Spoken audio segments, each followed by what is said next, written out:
Dark Eidolon presents Critical Drinks. with your hosts, Andy Aguilar.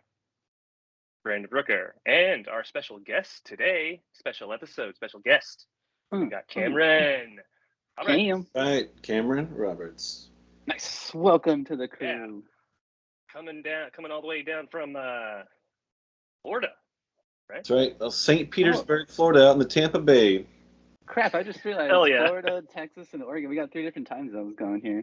Yep, 3 different time zones. And 3 Holy different shit. coasts. Yeah, exactly. We're Well, making it work. actually- Oh yeah, dude. I'm on the Gulf Coast side, so we share one, but Oh, I sharing mean, the Gulf- I guess the Tampa's Gulf. on that side then? Okay. All right. You can still claim the Atlantic. Florida still counts. yeah, whatever. Yeah. Yeah. Same time zone. hell yeah. Yeah. And how do we know Cameron, Andy?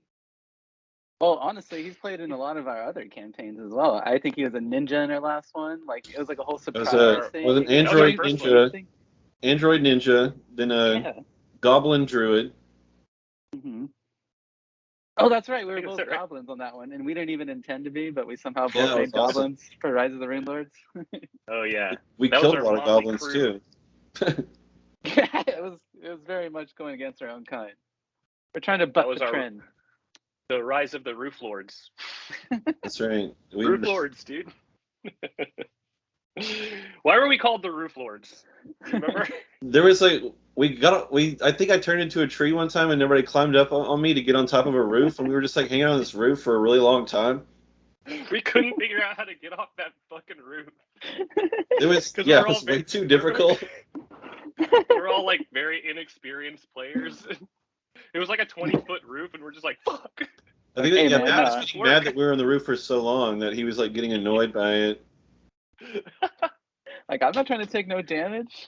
Yeah, nobody wanted Yeah, that. right? Yeah. Shit. Can I go across the edge and dangle a leg to see how like far down I am? Oh, we tried everything. Like, we used our rope. I don't remember. I I'm think gonna I go like got this. pissed off and just jumped off. I'm gonna go like this. Blood You're gonna Ranger. hook your legs in my arms, and then I'm gonna lean over.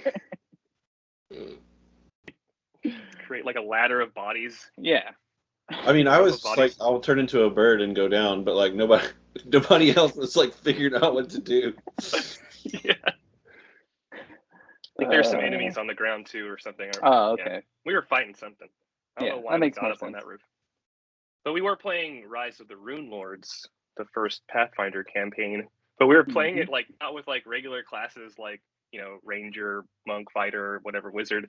We're like just doing all these hybrid classes, like, and races. It's mostly like weird races. That's kind of what made it kind of difficult as far Yeah, I as think the storyline original goes. used to be Because like 2 4. goblins, a full orc. I think who else? What else do we have? I remember the rest of the crew. Well, we had a sorceress. Mhm. I can't remember what was she like a half demon, like what you would call Kitsune or something? Was she a Was half she? elf? We did have a cat Kitsune for a little bit. We That's had a right. cat person. We had a cat rogue, Cat- and then we had Cat Lannis. Leon the Redeemer, the paladin. Nice. Oh yeah, Leon. But he was kind of like he was an anti-paladin, was he? No. No, he was just a human, but he had that weapon that had vicious on it, so he's like doing That's what it insane was. damage. Yeah. cut Vicious. people down. His sword vicious. Yeah. It was doing it was a great sword that did 2d6, and then the vicious did an extra 2d6 damage every time he hit, so he's basically doing double damage. Like, Zoinks. It's insane. yeah. Yeah. I don't even remember that storyline at all. What the fuck were we even doing? Because it got so crazy at the end. There was like giants and shit. Like, and then it was like, where did we started off killing goblins, and then we were fighting giants at like level 13, and then we Yeah. got a giant. Remember the giant joined our party at one point, and like, Oh yeah. and then we got in this huge battle. Where there was like 3 different battles happening at different times, and then we had like all those NPCs, and then Carrie's rogue like freaking one shot a dragon basically with like all of her insane attack damage. So. Dang. So it's like the Fast and the Furious trajectory. Like you start out as thieves, but then like at the end of it, you guys are like in space saving the world. It was it got crazy. Like, Yeah. but it Well, was I it remember was quite of a blur though, because I guess we drank so much too. Oh God, yeah. I got like blackout drunk playing that game. I think a few times. Like, Oh, for sure. We had to quit because people were getting too drunk. Like not just the game overall, but we were like, call it at like 11 o'clock and then be like, all right, let's just go to the bar. Let's go to the bar next door to Workhorse because we're already too drunk to play this, so we might as well kill last call over there. We're going to call this campaign a series of bad decisions. Yeah. It's probably why we couldn't figure out how to get off a fucking roof. Maybe that could be it. Too drunk to get off the roof. Mm-hmm. Well, I don't know. I remember, like, started at some festival at Sandpoint, I think that's the name of that town. Yeah, I didn't stick around for very long. It got attacked by goblins, I remember. And then we had to go fight a bunch of goblins. Yeah. Like there every classic Pathfinder storyline. There was like a base that we had to climb up towards that like was on top of a cliff or something. And there's like attack dogs that I had to like a cliff that I fell off of? Yeah. Because those goblins cut that rope bridge that I was on and I fell. That was like so early in the game. Yeah, that's why I'm like. You fell for a ton of damage. Well, I fell in the water. Oh, that's right. I had to swim. I had to keep doing the swimming thing because the ledges were too high to climb, and I was just like gonna drown. Thankfully, I was like a really strong character. Fairly competent swimmer. But I remember like I don't know, not knowing how to play my character in that game because I was a Blood Rager. Yeah, the funny thing is, if you were a Blood Rager, had no charisma, and charisma is your main spellcasting stat. Yeah, exactly, because I was a fucking full blood orc. So you put your extra points into intelligence instead of charisma, thinking that intelligence was your spellcasting. Yeah, you did it wrong. So all your spells sucked. Wrong, yeah. So you're like an orc who like went to college. You're like, check it out, I got this degree though. Well, didn't you start off like selling pies also? Like you were like the dude's pie maker. Like yeah, your character was hilarious. Yeah. I think also one time you were trying to become a bow user for some reason, and you got so mad because like you were missing all your shots that you broke your bow in half and threw it down at the enemies. Yes. That was a pretty terrible character. Yeah. Check it out, guys. I'm totally gonna snipe this thing. But the reason you fell off that bridge is because you also had the horn, and you like instead of sneaking into their place, you blew the horn right on the bridge, and they're like, "Oh, what? Oh, there he is." I blew the horn because I fell, like because I wanted to make. I walked away from the party and no one knew where I was, like in game.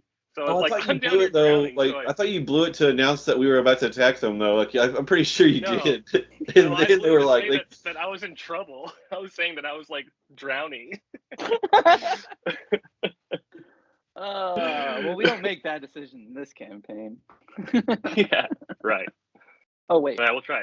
Hey, but we do stuff on this show, and we forgot to do this. But let's ask the question: what you drinking on? Oh, what you drinking on? What's everyone drinking on? Let's do the guess first. Guess first. All right. Well, I said it once, so I'll say it again. Just like Anakin, I'm slaying some younglings. Nice. The youngling lager. Nice. Excellent. Hell yeah. Yingling. It's a good beer. I like Yingling. It's like a Northeast kind of type beer, right? I don't know. I think it's mostly just an East beer. Oh, okay. Yeah, I've had it on tour a lot. Pretty good. Yeah, I had it in Tennessee, which is not that far north, and I've had it here, so in Florida, so. Yeah, nice. I think Texas just got it like a few months ago, like 3 or 4 months ago, and there's like billboards and shit. I remember my friends, like every time someone would go out of town, like everyone would beg them to bring back like a 24-pack of Yinglings, and it's not even that good. It's just be like, I haven't had it, like I really want it, It's like one of those things, if you can't have it, you want it more. It's really the name then, right? It just kind of catches your eye, like seeing it, hearing it. It's like, yeah, I'll take one of those. Yeah, I mean, it's a solid beer. But it's not. I don't think it's worth like paying your friends to bring you like 6 cases home, Right. Fair. What are you drinking? Oh, Andy, And also, I'm kind of like keeping up a streak myself right now, which is Coors. Oh, yeah. Nice. Yeah. I've been drinking a bunch of Coors Light lately. I'm turning into my dad, I guess. Also, it was a good snap, by the way. Hell yeah. Got to crack it open on the show, dude. Got to save it. And then I'm also drinking this yerba mate. Yeah, I had some coffee before we started too, so totally understand the caffeine. Because it's a rainy, lazy day in Austin, Texas. Yeah, well, you can't really see it, but nice and cloudy over here in Portland, as usual. Nice. Well, yeah, what are you drinking on? Good. Black cherry White Claw. And the streak Yeah, continues. and yeah, exactly. I'm trying to hit Great. that Undertaker level, you know. Just building it up, just building it up. All right. Okay. I mean, you got a pretty good streak going on. I think it's like 16 episodes straight or something. Yep. If it wasn't for that Buddha beer job. and the raspberry that one time. Yeah. But dude, if you're crushing those hard seltzers, you know Mountain Dew just came out with Dude, I saw that and I was like drinking it. I'm Wait. drinking that on the show. I have to drink Mountain that. Dew has their own hard Wait. seltzers now. So You can get the Baja Blast, dude. I was gonna say, are you like? Yeah, it is a Baja It's Blast. not That's at the Taco flavor of Bell it. though, right? It's not at Taco Bell. You can't get like a Crunchwrap Supreme. Well, I mean, and, eventually, like- some Taco Bells serve alcohol, so I'm pretty sure those you probably could get it. But no, they're selling it in like tall boy. Oh cans. yeah, the Oh, Taco Bell good Cantina. All Yeah, right, you so can are get we, it at Taco Bell Cantina, I'm sure. Yeah, dude. wait, what? We had one of those in Austin for a little while, but then they like stopped selling booze and it just became like a Taco Bell, and then it just closed. It People are became like a getting smashed. Cricket Mobile or something. But I would Yeah, try dude. that. Eating your cheesy gordita crunch, like having a Baja Blast margarita. Yeah. That's fucking awesome. Uh-huh. You're just getting your like cinnamon twist to go as you get your Sixers. Yeah. Fuck yeah. I'm down. All right, Cam. Booze I'll try makes that everything shit. better. Yeah, I'll try it. We'll bring it on the show. Yeah, well, we can do Oh, a yeah. review on it and then try to get Yeah. sponsored. Exactly. Yeah. Yeah, I'm down. Oh, I'm for sale, sponsorship. baby. Wouldn't that be nice? Yeah, we're for sale, baby. Mhm. Sponsored by Mountain Dew Baja Blast Hard Seltzer. Yeah, I don't care if my teeth turn red. It's pretty sick. That'd be pretty sick. I'd be happy about that. Just like a snowboarder just like comes across every like screen wipe. Mountain Dew following right behind it. Dude, we'll film some commercials, and I'll just do some really crappy dad skateboard tricks. Hell be yeah. like, do the do. In a bright green shirt. Hell yeah. Hell yeah. Whew. Well, you know what else we do on the show? We play Pathfinder. Yes. And we've been playing a campaign called The Tale of the Black Belafonte. And yeah, so we're going to continue that tonight. And we should you want to get into it right now, or you guys want to talk some more shit? I'd say let's get into it. I want to get Cam into this campaign onto the Belafonte. We'll actually Yeah, I'm Yeah, just gonna make follow. some I'm just gonna follow you guys' lead for this first one, and then, Yeah. get my I feet actually wet. I was kind of thinking about how we were going to do this, how we're going to introduce his character. Because are we just going to introduce it in game, or do like a, So, like basically, with this episode, the way I see it starting is like, with the beginning, it's Cam seeing you guys go into the cave. Like he's like waiting. So we'll in the start shores. with him. Yeah, I figure that's kind of like a cool way to like introduce him. No. Let's just get into it. Let's just do it how you. Let's just do it how you want to do it. You're the fucking game master. All right. Yeah. All right. Let's Cool, do it. cool, cool. Let's go. Let's go. Well, you guys don't want to. Valerio. I mean, do I need to introduce my character at all, or It's No. just gonna be organic. it's okay? Yeah. This is But- we're journeying into new waters on this show right now. So like it's we've never done this before. So But Let's go. All right. So should we just go then? Cue the music. We'll go then. cue Let's the go music. then. We'll do it then. Let's All go. right.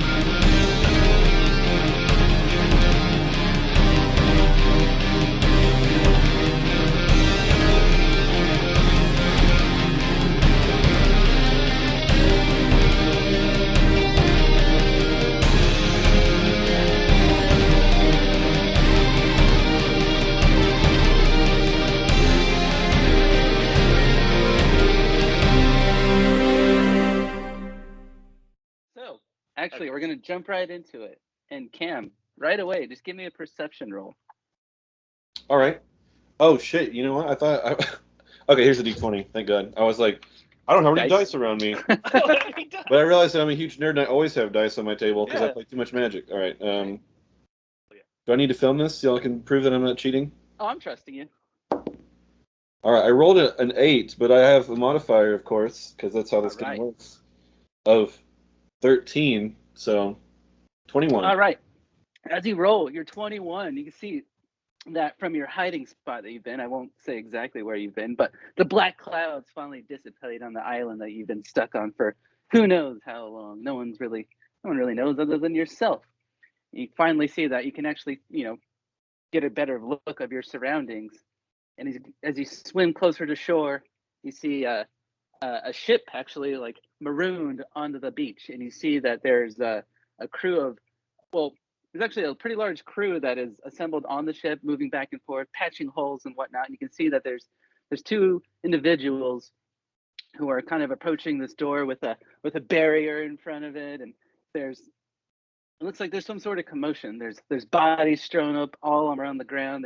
There's piles of sulfur as well. It seems like some shit went down. There's wounded people being like dragged back onto the ship, and you see that there's like a knight in golden armor trying to like pierce this barrier, trying to like get through, but he doesn't seem to be able to. He puts his hands on his hips, and he's looking very frustrated. And you see that he goes back onto the ship, and he brings out two others back onto the shore and brings them towards that magic barrier where there is a cave, and you're still kind of like ducked into the shallows. Actually, give me a stealth roll real quick. Am I in the water?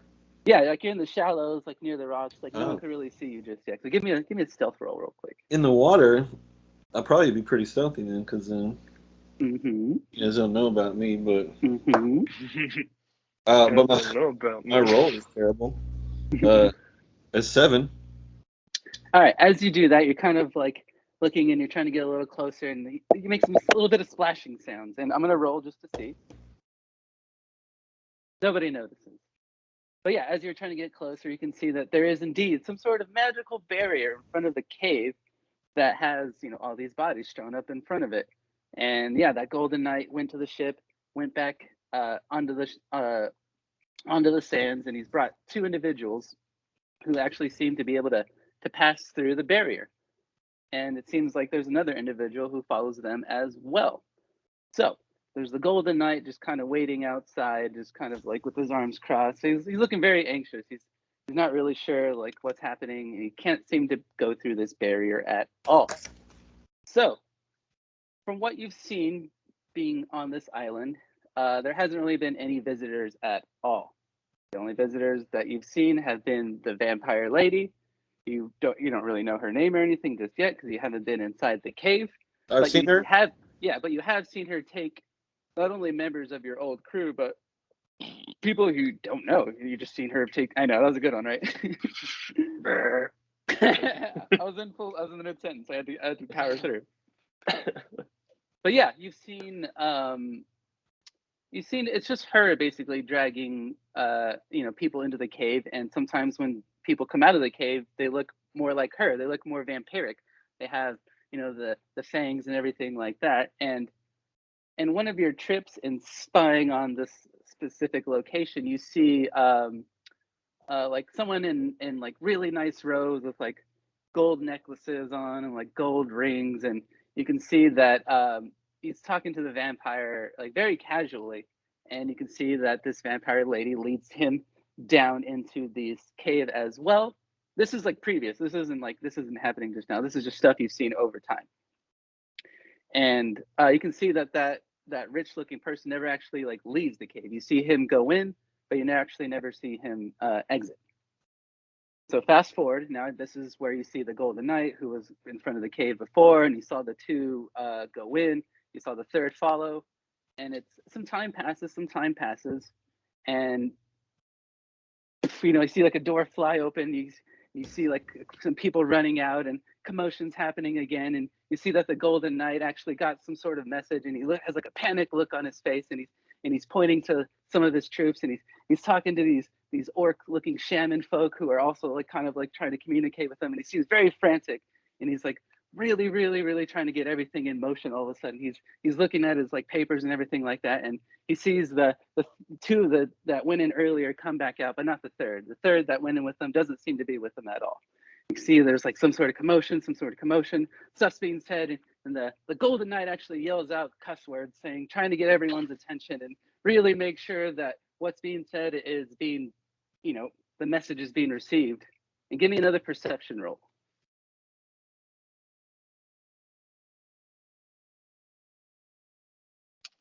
That's a hot one. Going for a 30 over here. Nice. And in doing so, you see that there are actually others piling out of the cave entrance. And you can recognize some of them as your old crew. And you can recognize some other people who may have been on your ship but weren't exactly part of your crew. But yeah, you recognize some people that, are actually alive still.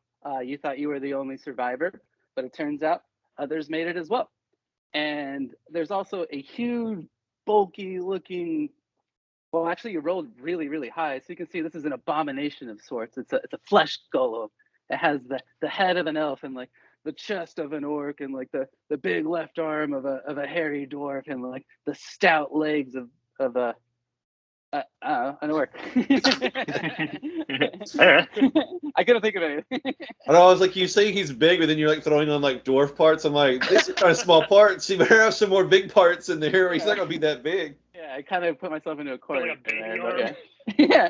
Well, it's Just a go dwarf one arm. baby Arm, but arm. it's like strong. Yeah, Small elf it's head. Strong baby. yeah. Got good eyes, but really broad chest and like one kind of small arm, but it's like real swole. Yeah, it's thick but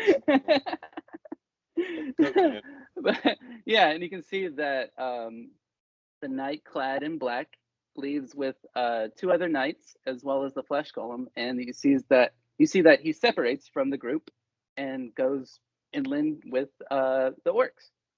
And you can see that the rest of the crew, one of them being a little mouse person. Hey, it's a rat. I'm a rat person. That's true. Different, yeah. Yeah. But you can see that he seems to be the one who's kind of like rallying everybody to like get them on the ship. He seems to be the one giving orders. And yeah. He's sending them onto the Black Belafonte. And you can see that your crew members are also being not forced onto the ship, but he's just saying like get on. Like it's either get on the ship or like be left here. Like you didn't hear exactly what the Golden Knight was saying to the rat folk, but it was urgent. You can tell that they're trying to get off this island as fast as they can. Oh, sorry, that was a lot. I know. But in doing so, you've been stealthy enough to kind of hear and see that whoever's gone in has cleared out this vampire lady and is now leaving the island with the rest of your crew. So you can see Can I that. just say that I feel like since you said I'm in the shallows, I feel I'm just laying there in the water, like face down, with like my head poking out, but I have like seaweed on my head to like disguise myself. Yeah.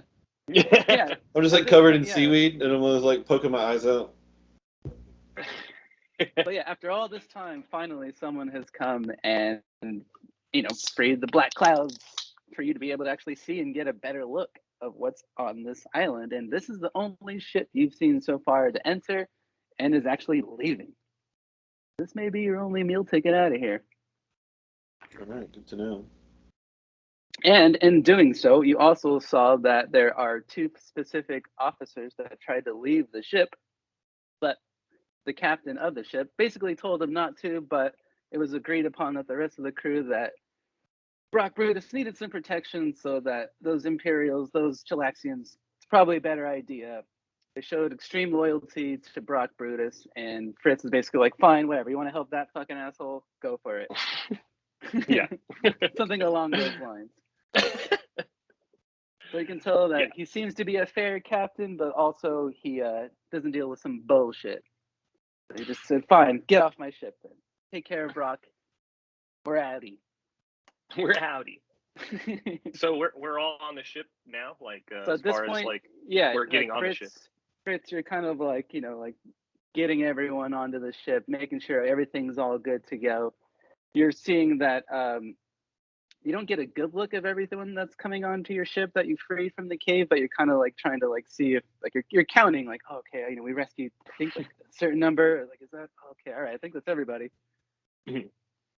But yes, so that's what you see at this moment. So we'll go ahead and just kind of jump in right there. And yeah, so that's what you see, Cam. I don't have your character's name specifically because you haven't been introduced to us just yet. So I think we should take this turn to just like introduce his character and just to see get some get some knowledge on his abilities and stuff. I don't know, just for Cameron to share his character. Because we got to, when we created our characters, we had a character creation Hang episode. on. Yeah. Yeah, We never gave that. out. We never gave that Yeah. to Brock Brutus, and Brock Brutus never really understood his character. So No, we're actually playing with so- somebody that made their own character. Right. So like I was saying, you're doing your count, right?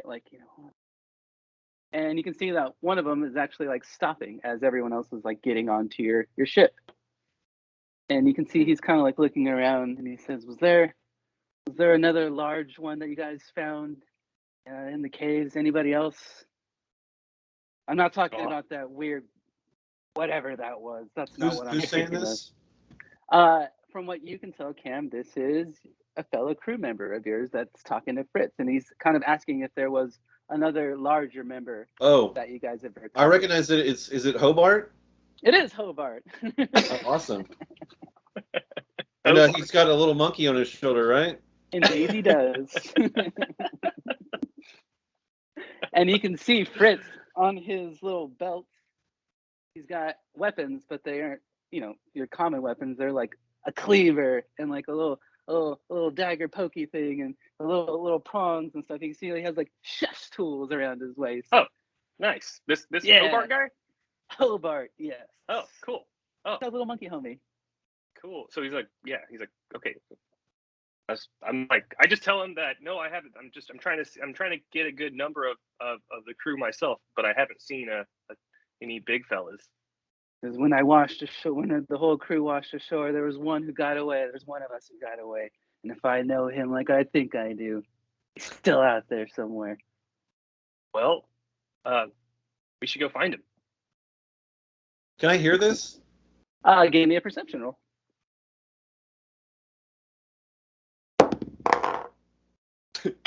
Oh, well, I rolled a 2, but it's a 15. So that's actually high enough. You can see that, your old crewmate, or not old crewmate, still your crewmate, is actually trying to get a search party going, or at least get Fritz to find you. He says, "I know he has to still be alive. He's a survivalist. Let's just say that he can survive the water. All right, I guess I'm better than anyone. I didn't show up now. Oh, right? you think he's in the water then? Creeper. What? So I hear this, and so I still swim towards the boat, but then I get up out of the water, and you see this probably 9.5 to 10 foot tall dude, super ripped, stand up. I'm wearing nothing but pants. They're tattered at the knees, just shorts. And I've got seaweed all over my head still because I forgot to take it off. And I yell over and I go, "Hobart!" Oh, he lives! And I run over to him super oh. Kind of shaking a little bit. I knew the seaweeds couldn't take you down. This is the one I spoke of. Hobart, you old bastard! I never thought I'd see you again. And I pick him up and give him a huge Wait, you were here? This giant, Goliath was here the whole time? Where were you when we were fighting that damn vampire queen? I was on the other side of the island looking for a way off. Oh, I see. Well, where do you hail from? And you brought Cherry with you too. And I pet the monkey on the head. Never go anywhere without seeing this reunion happen. Yeah, they're just putting their hands on their shoulder, I can't believe it. Oh wow, this is the one. This is the camaraderie that I want on my ship right here. Yeah. Anyways, fellas, where do you hail from, and what can I call you guys? You didn't hear my large friend. I go by the name Hobart. Hobart, and what race and stuff is he like? I know he's Hobart is a Gillman. Oh shit. Mm-hmm. Gillman? Uh-oh. Now I've never really seen a Gillman in my life, but I've heard tale of scary stories of deep ones, pretty much from where I'm from, and Oh really? Yeah, and so I kind of tell him I'm kind of he's cool and everything, but also I'm kind of a little scared. Yeah, he's got kind of pointy ears, but his skin's kind of normal tone. And some Gillmen actually look, they kind of blend in with humans. Let me see. Oh yeah, I guess they're not really deep one-ish. There's actually like deep ones in Pathfinder. I mean, but if what you're describing still, is like, what it is, like seeing him at first hand, you'd kind of like be apprehensive, I would assume. yeah, people of the sea kind of weird me Ooh. out. Yeah. Yeah, he's not a deep Gillman, which those do exist. Mhm. I don't think so, right? Did I see this? Oh, He's like a merman, like a Namor or something. He has like alternate racial abilities. So let me see if which one he is. I wrote down on. It's not on his character sheet yet He because says, he says you can't underestimate the little one.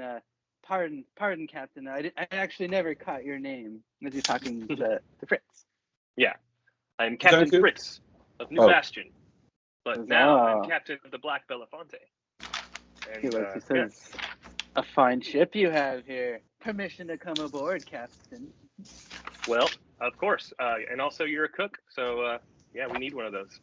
Wait, Hobart, we don't know if this captain follows the rules of the sea. Whoa, listen. I saw this one fight. At the very least, he can wield a weapon. So we need to get off this island. Trust me.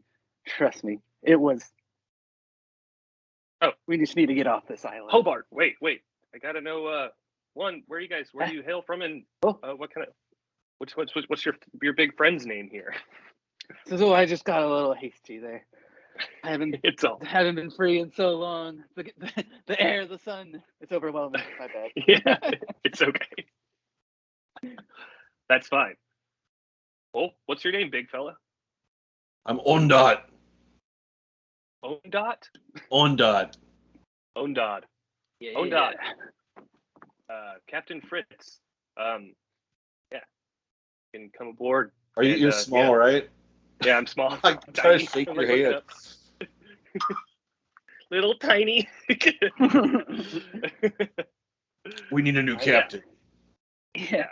He says. Well, I'm not the most experienced of all captains. This is my first ship, and but so. Oh, well, you're in luck. I come from the Obari Crossing. Oh, where's that? I've been sailing those seas for many years.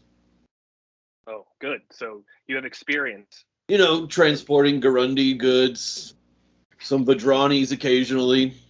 Nice. Vadranis? What's that? Vadrani goods. Oh, cool. So you never heard of the Vadranis? No, I don't know. Have I? No, And actually, I'm not as someone like kind of like goes over like the railings on the side and is Simone, the many-faced, who is actually somewhat of your navigator, because her being the many-faced, she's been to many locations.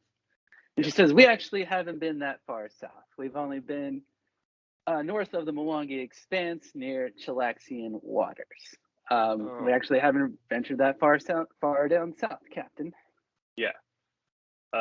Oh man, your name is what was it? I'm gonna write it down. Ondai. It's Ondaat. Got it. Ondat. Ondat. Okay. And yeah, Hobart says, not to rush everything, but we should get on board and we can talk on the seas. I'll cook us up a nice meal if you got something in your pantry. That sounds like an order, but that's okay. I'll let it slide. Come on, guys, let's go. He just wants to get off this island. Yeah, I agree with Hobart. Let's go. And while we're walking in the ship, I explained that, I just tell them that I'm not from Galarion. I'm not from this continent. I'm from like over the seas, like from a completely different area or continent. No wonder that you don't know where the Garundi and the Vadranis are. I don't know shit about. I think I have like a 0 in local. What brought you to Galarion, Captain? Well, I was picked up by a band of drow and forced into slavery, and then I was sold, and I was put on a slave ship, and that's when I was sent to Chiliax as a slave. And now you're a captain? And now I'm a captain. Of a Chilaxian ship? That's right. It was no small feat, but that's what I do. I survive, and then I go and try to free and save the world, because this place sucks. There needs to be justice and truth. What do you think of that, on But also, Well, as long as there's some money to be made along the way. yes. Not that I have much use for that sort of thing. As you look at me, I'm like, I do have on a really cool headband though. Yeah, what do you look like? Yeah, what do you look Oh yeah, yeah. I've like described what I was like in the water, but I also Yeah, now you got the seaweed off and everything. I have a headband on that looks pretty tight. I got some bracers on and this like really sick belt. Well, but let's say it's like a what are those? It's like not a gi, but like a karate belt. Like Oh, I'm a monk, like a so sash kind of. I'm a monk, so it's like kind of a fighting belt. Actually, cool. Fritz has a belt too. Wait, do I have the belt? Yeah, you won that dark match. Oh, I did. Oh yeah, I still have that dark match, by the way. Yeah. Yep. Yeah, I got a wrestling belt. A wrestling belt? I go, where'd you get that belt? I got a cool fancy belt buckle. Yeah, like I won it off of a crewmate. Yeah, you can challenge me for it, but in wrestling? in wrestling, yeah, we're a big wrestling crew. We like to wrestle each other. They actually wrestle aboard the Black Belafonte, and you can see that at Yes. the mention of him wearing a belt, you can see a dwarf kind of like on some barrels just kind of like scoff at the fact that someone's wearing his belt. Like, yeah, won it off that guy. You never pin these shoulders, brother. I like do some mink cracking. Like, wrestling, huh? I think an experienced sailor like yourself would know that it gets kind of boring there on the open waters. People have to know how to entertain themselves. So we got this open title on the ship. Oh, you got to hear Hobart sing sometime. Oh yeah, is he quite the bard? Only after a couple of rums, if you know what I mean. Then I'll really get going. Well, we have plenty of the funniest songs you'll ever hear. Well, I play a little music myself. I pull out my little flute that I carved, and I start to play a little ditty. Instrument as well. And I roll a nice. I roll a 10. So what's his perform stat? So I rolled a 2 plus whatever his perform is. Cam. Oh boy. Yeah. I'm sure I maxed it out, so it'd be 6 ranks plus 3, 9 plus 5, so 14 plus.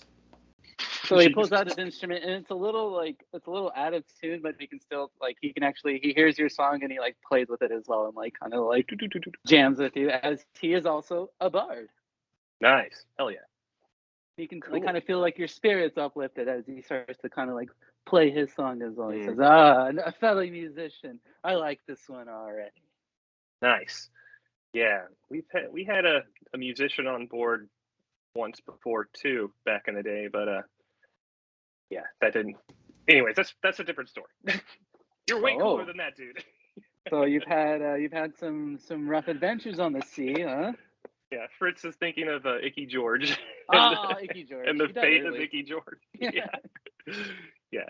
I'm excited to have a bard on the ship, though. This is great. Yeah, he's actually the archetype sea singer. Oh, fuck. And he knows sea shanties. Nice. Hell yeah.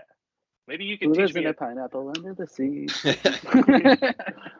We'll have some he sings shanties, but he sings while he cooks, and cooking is his real performance. So he's he's like a hibachi chef, doing performances.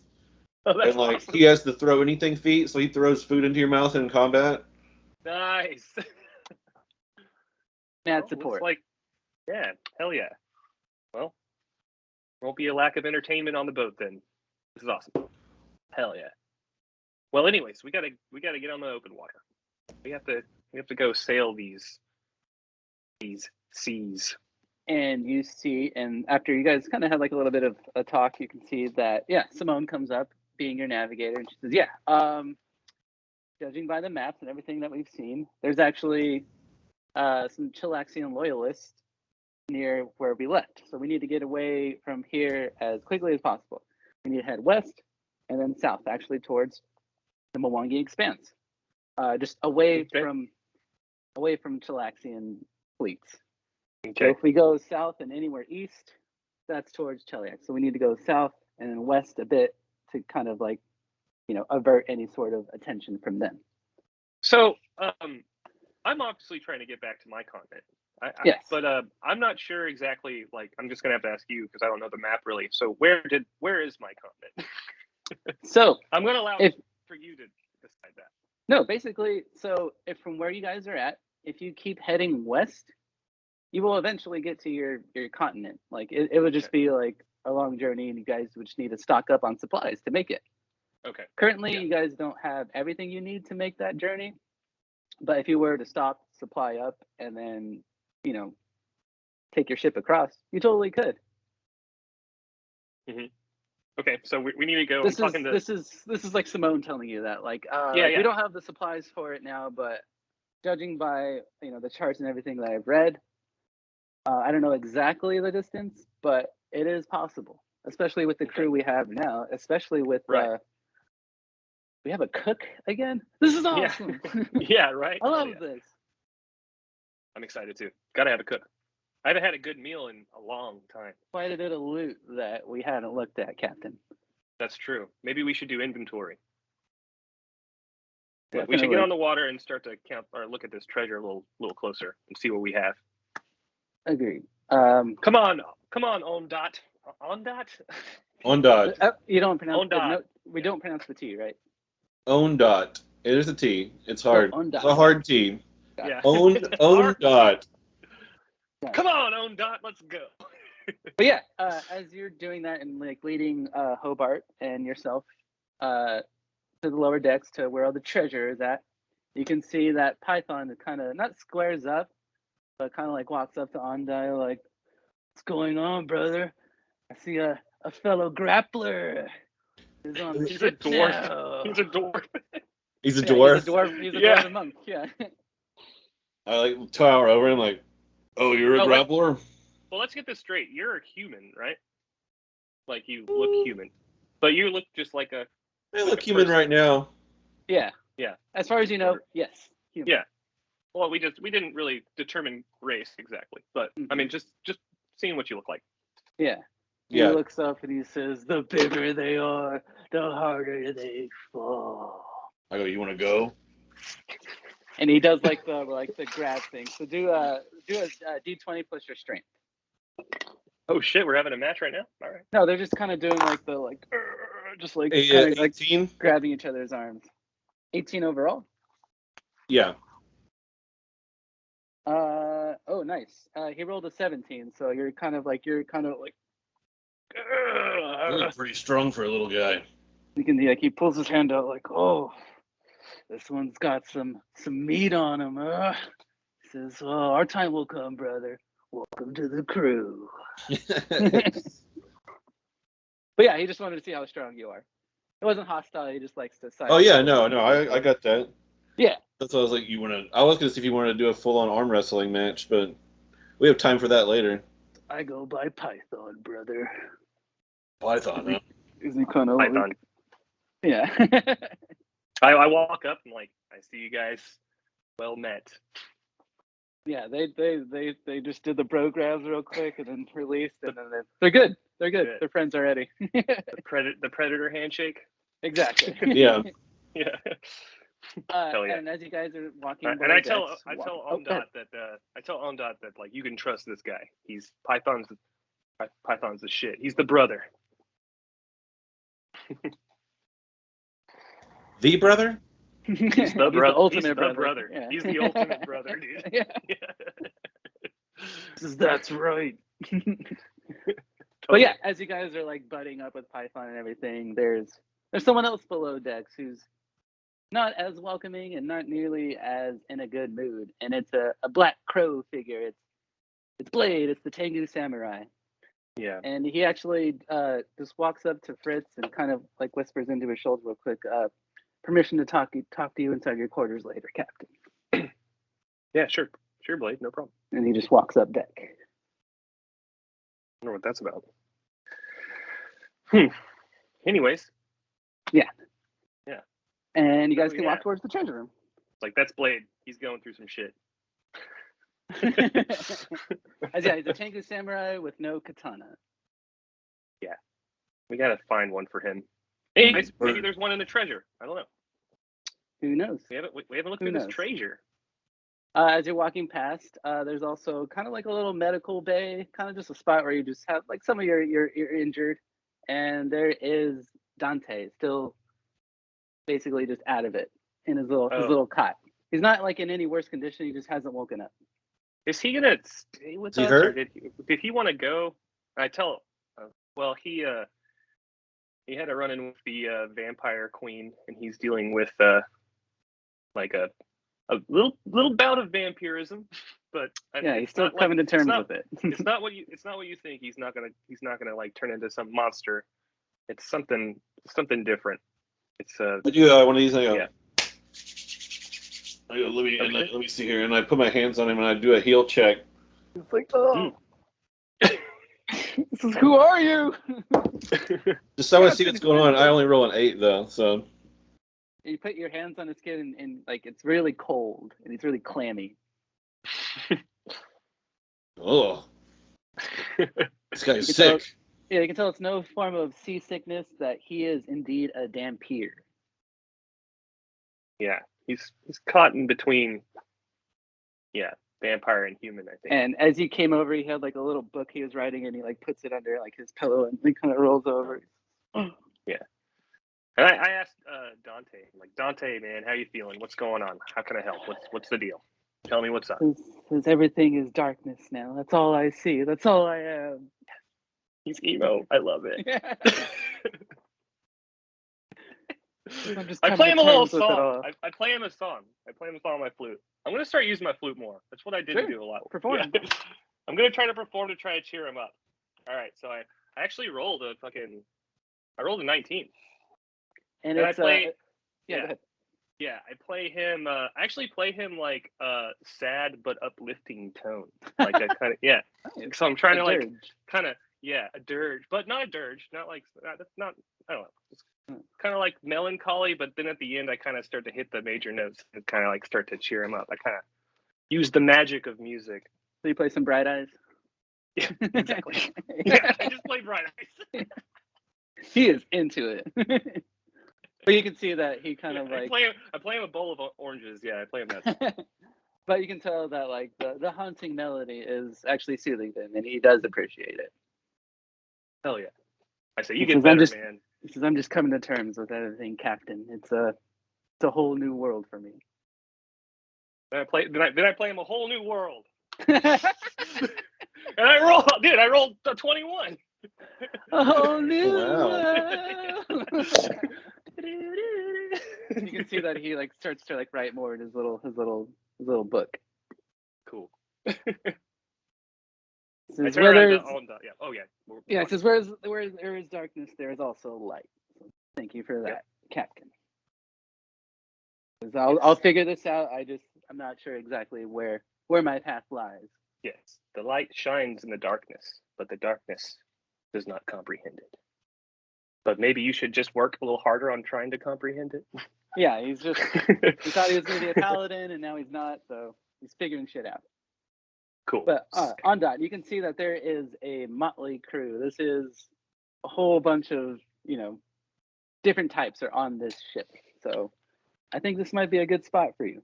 But yeah, you guys walk past the medical bay as well. You can see that there is indeed a Dampier on the boat. But yeah, treasure room now, and there is indeed a guard in front of there. Oh, sick. Cool. And it's Ezra.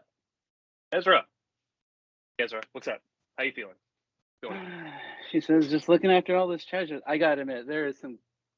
Oh, I know I wasn't supposed to look, but there's like some good stuff in there. Yeah. I think you should take a look, Captain. There's some stuff in there. I agree. Come on, Ondot, let's go. Who's that? Oh, yeah. See the treasure already? Yeah. Oh, yeah. Who's Captain? Ezra, this is Ondot. He's big and he knows how to sail, and I think, yeah, he's the shit. And yeah, this is Ezra. Ondot. She's fucking cool as fuck. All right. Lord, you're huge. Oh, I'm all right. Ezra is a drow necromancer. Oh wow. Yeah. Okay. Yeah, I know what it looks like. I know. I had to get used to it too. She says, "Oh, necromancer and a drow. yeah." She says, Can you get more evil? I know, right?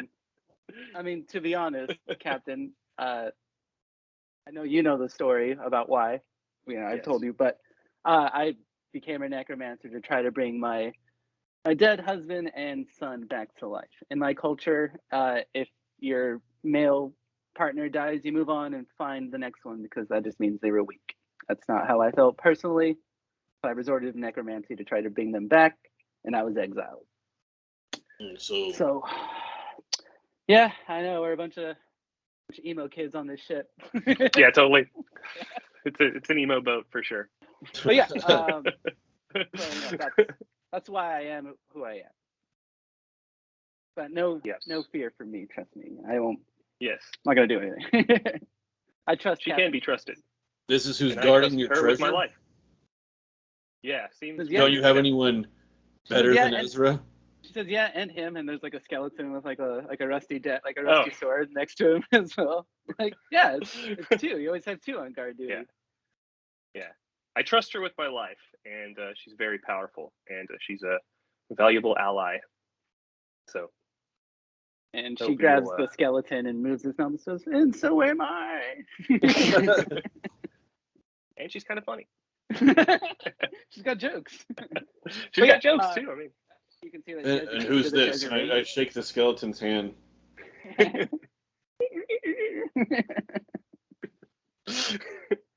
Yeah. How's it going? George? My name is George. Yeah. But yeah, she pulls the key from her, she has on her little necklace thing, and she opens up the treasure room and steps aside and lets you guys take a look. And it's like, all right, what's good? What's up? Like fatty amounts of treasure. It's just a fart amount. Yeah, it's a. And give me a perception roll of the two of you.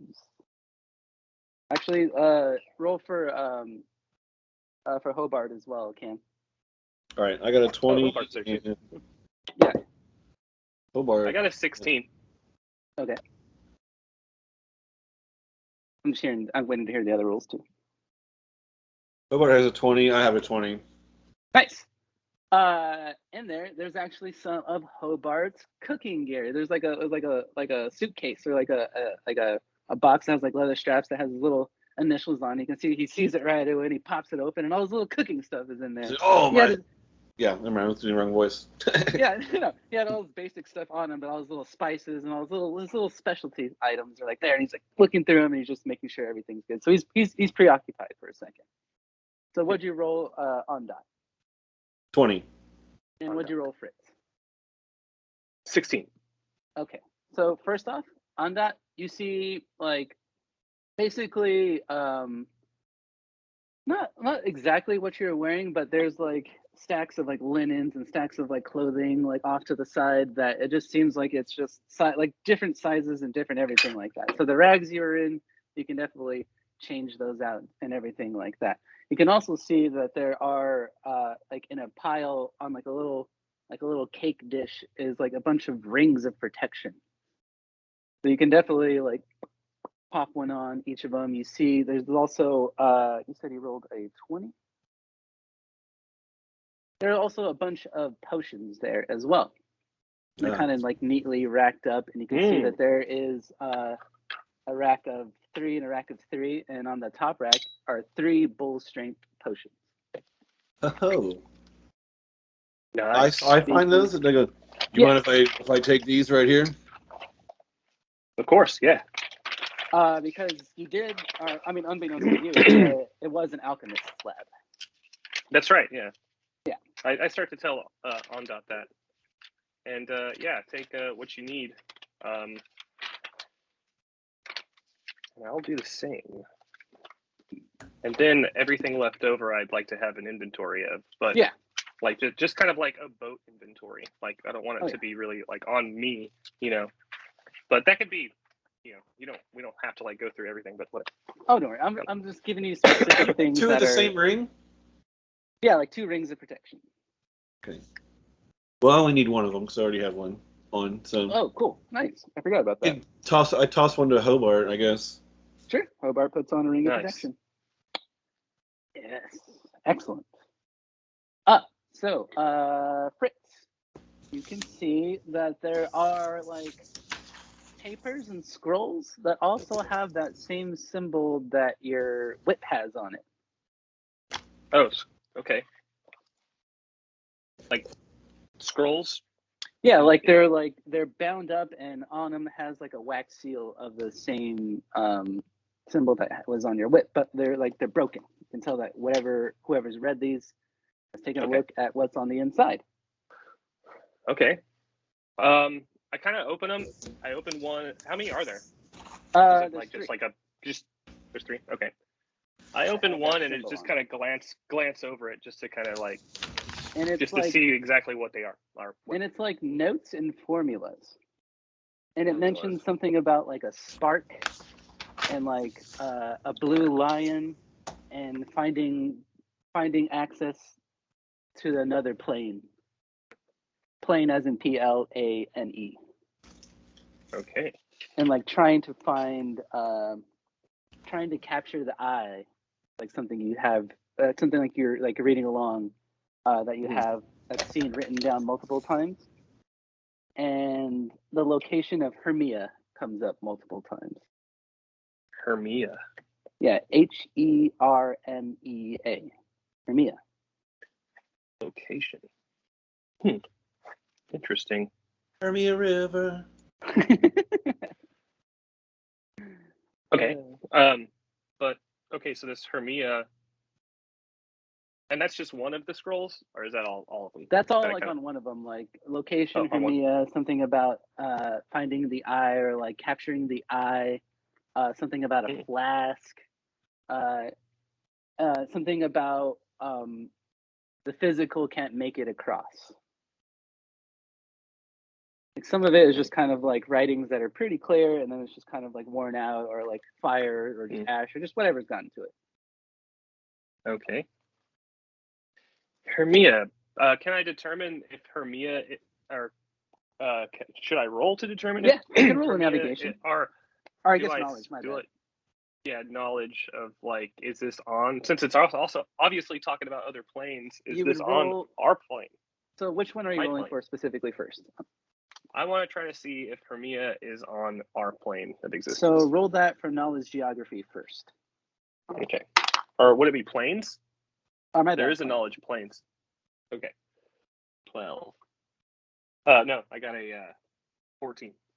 Yeah, you don't think it's a plane, but you think you may have heard it before. You look at the scroll again, and you see that next to the words Hermia is like a symbol of like a golden dragon head.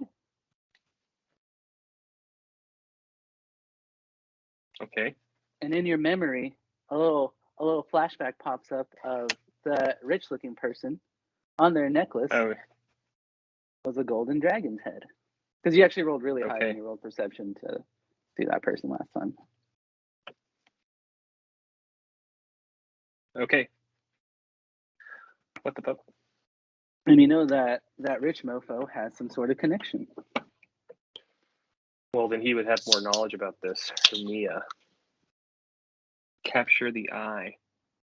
Necklace, dragon, golden dragon, plain blue lion. What the fuck? I'm just kind of right. That's a lot of information. Okay, but with my original question, did I determine that Hermia was on this plane? It's not a plane. It's actually a physical location somewhere in Galarian. Nice.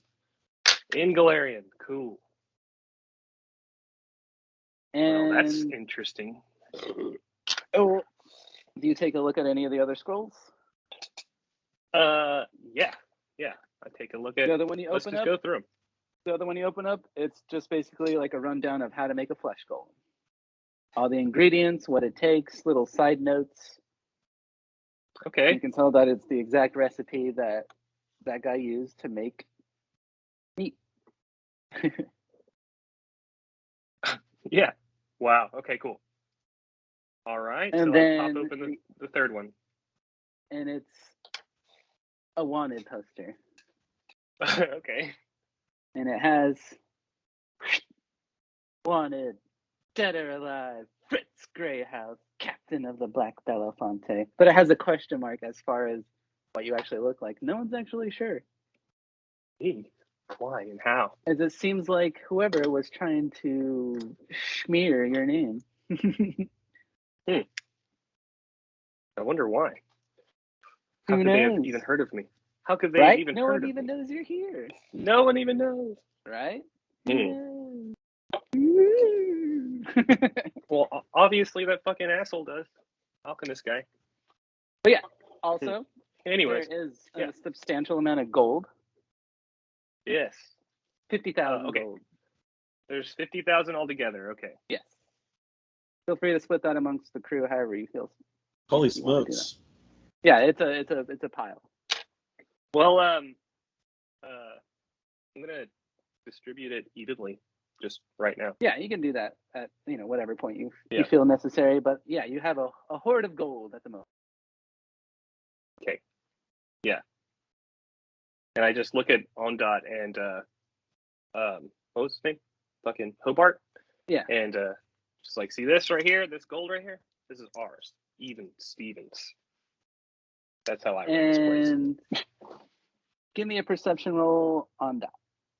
I didn't even do anything. I'm like, oh, money, all right. Hold on to it for me, Captain. Right. This will be our bank. Yeah. Daddy needs a I new guess. pair of pants one day. Yeah. Yeah. Perception roll, you saying? Yeah. 21.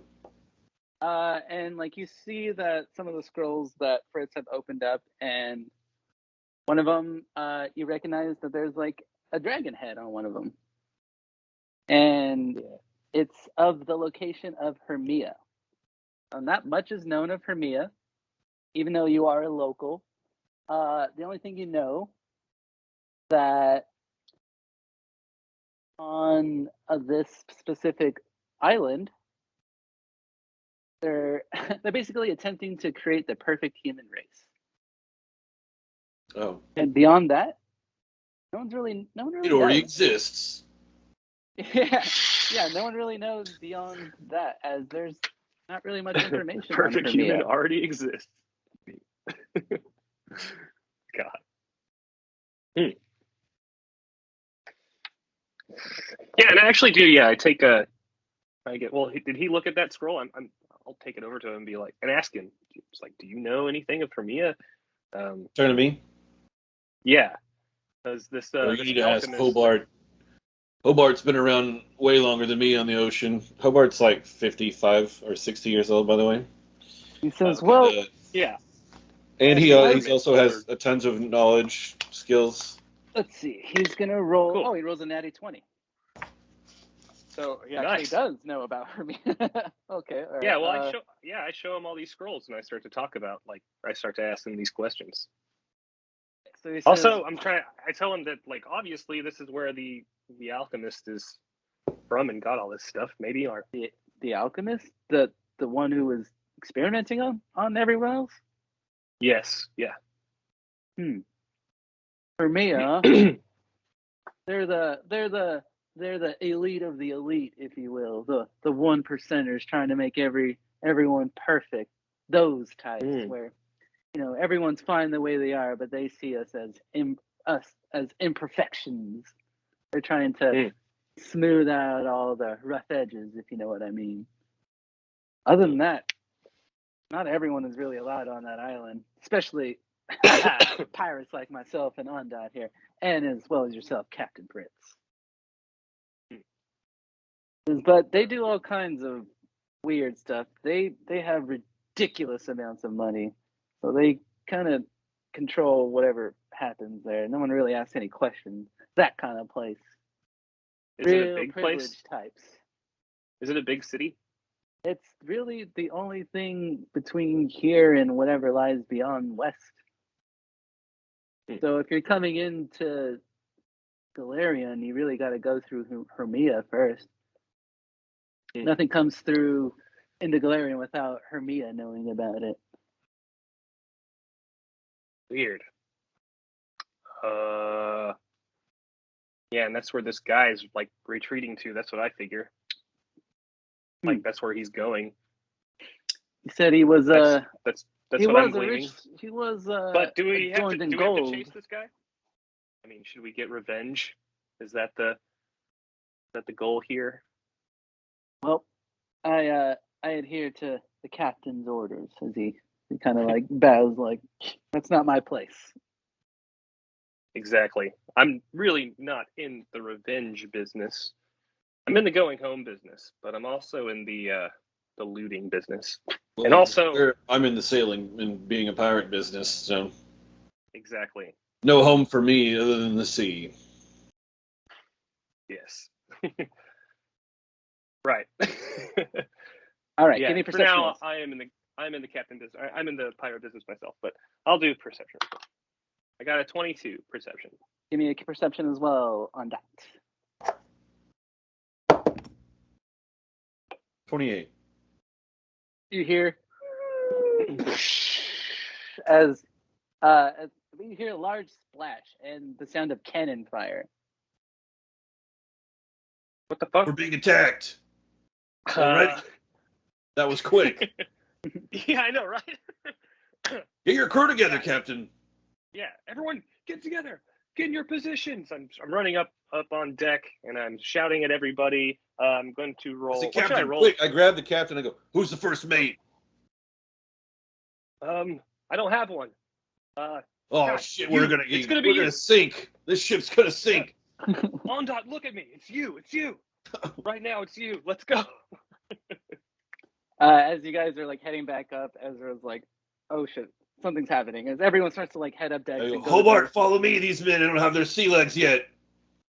Exactly. And yeah, everyone's starting to deliver orders and get everyone into position. And yeah.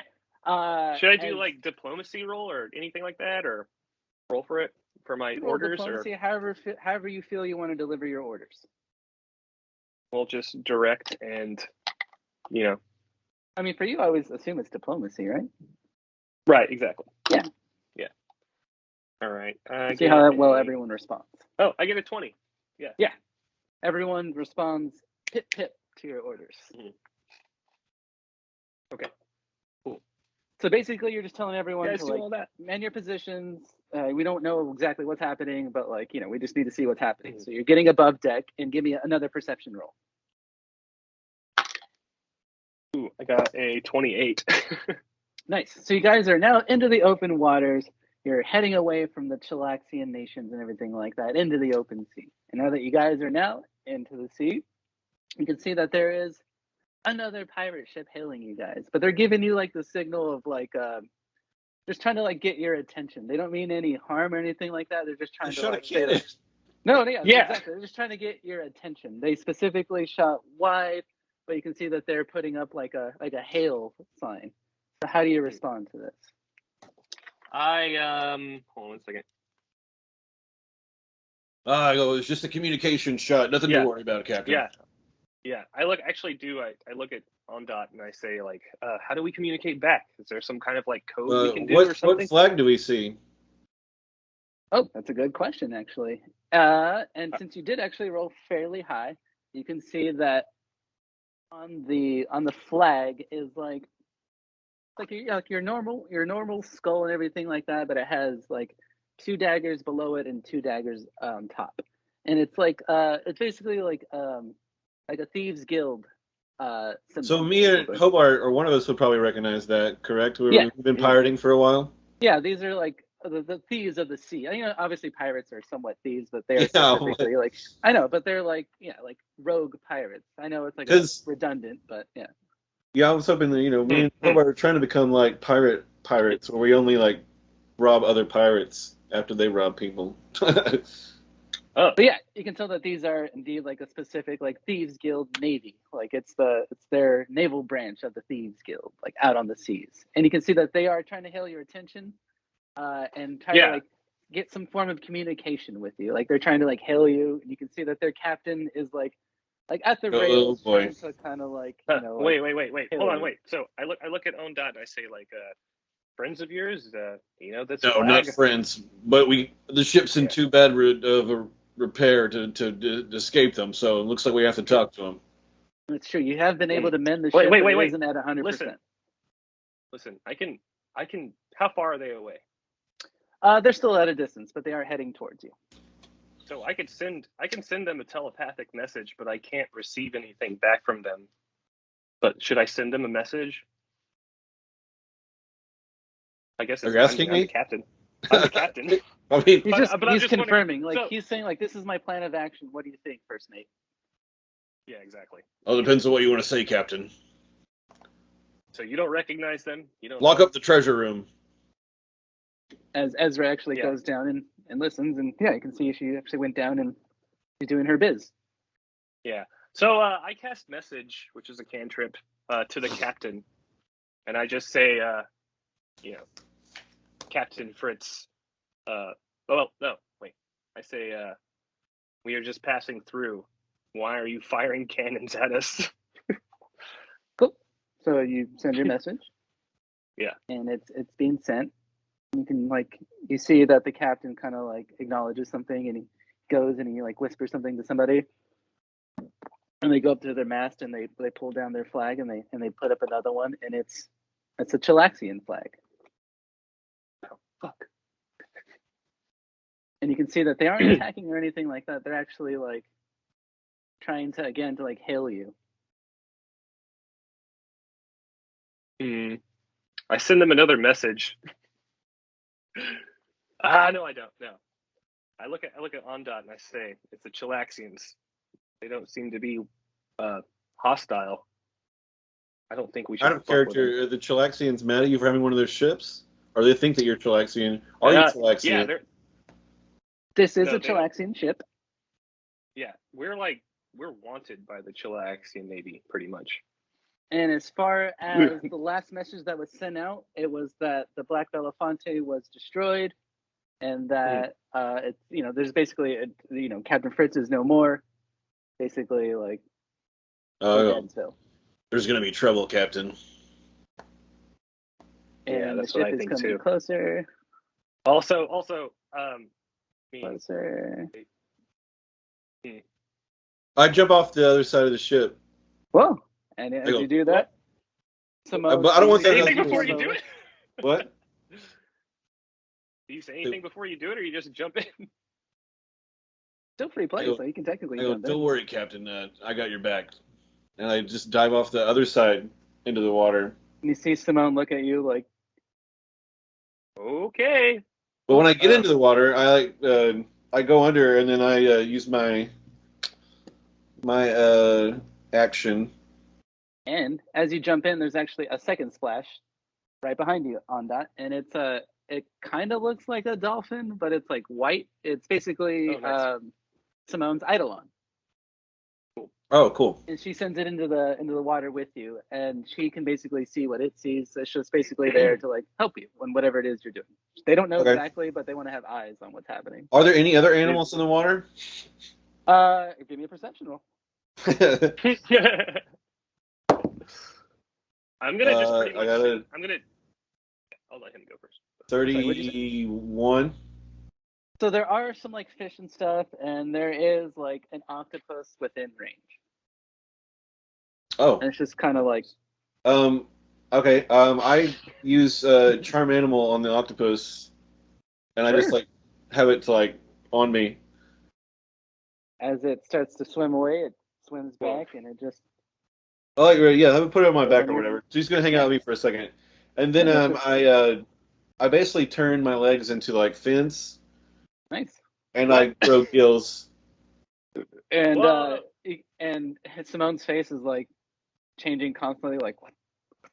Because she can perceive everything that her Eidolon can perceive underwater. Cool. So she's like, but. Is Simone by me? Is Simone near me? She's she's not above deck, but she's on a couple stairs, just kind of looking through the water, looking over the rail, Do I see her? Even she's astonished at what she's seeing. I'm kind of more focused on this ship that's coming. Yeah. I swim under the boat, and I swim under the other boat and around behind it, and then I wait, to see, because this is obviously going to take me a second to get over there. So other things will be happening while that's happening. Yeah.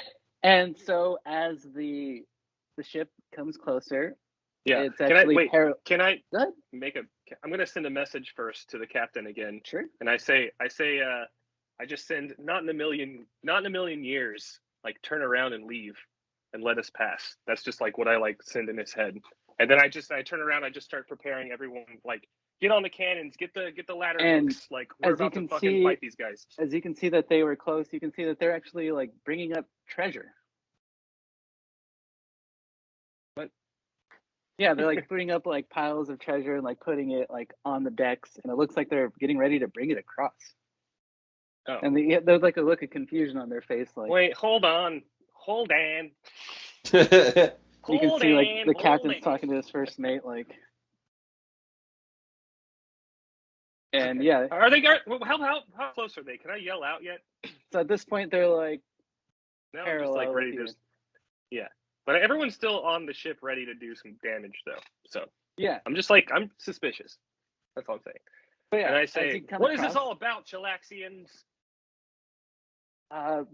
You can like see someone like bellowing out, paying the toll, Rock Brutus of the Belafonte. Oh. Fuck. No. Some sort of deal a while back. Oh. We say, wait a minute. Show us the Captain Brock Brutus. This is no longer Brock Brutus's ship. This is the Black Belafonte. Prepare to sink and die. As they're like talking, they're like, who captains the Belafonte? A non-Chilaxian is blasphemy. It is I, Fritz Greyhouse, your death maker. As you can like they call back, they're like, we do not know anyone by the name of Fritz Greyhouse. I say that with a little bit of an intimidate, okay? Let me try to do some shit here. Let's do some Brock Brutus shit here. I do a 19 intimidate with what I said to them. Sure. But yeah, they're like, okay. we they're just like, who's Fritz? Like, you can see that it's kind of like making them panic a little bit because they don't know Brock Brutus should be captain of the ship as far as the last they know. But turns out their intel is old. Bummer, dude. Yeah. Let's take this Chilaxian ship, guys. Parallel, yeah, with you. And yeah, they're kind of starting to panic and everything like that. So let's get an initiative roll. And actually, let me say one more thing. It's like I pretty much yell back out, like, deliver the gold and turn around and go back to Chiliax, and no one will die today. And that's a promise. That's your intimidate? Yeah. Or I guess I'll roll another intimidate for that. Sure. Yeah. And I did an 18.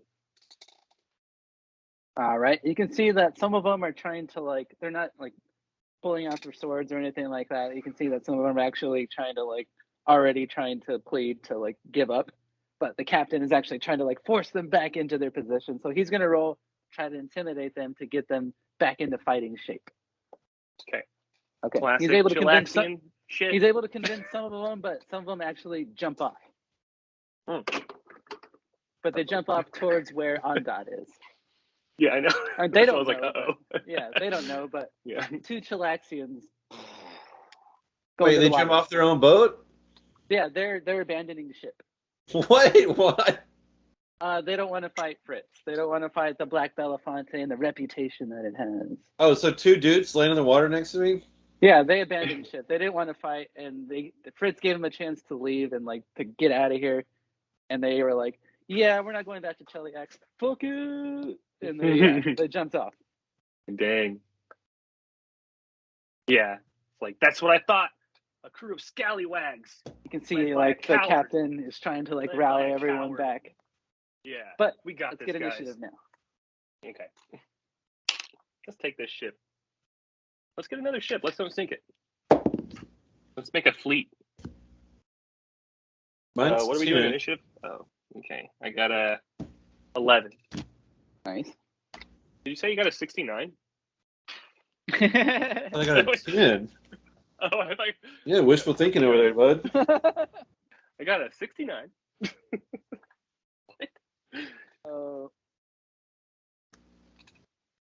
All right, so Ondot was 10 and Hobart was 14.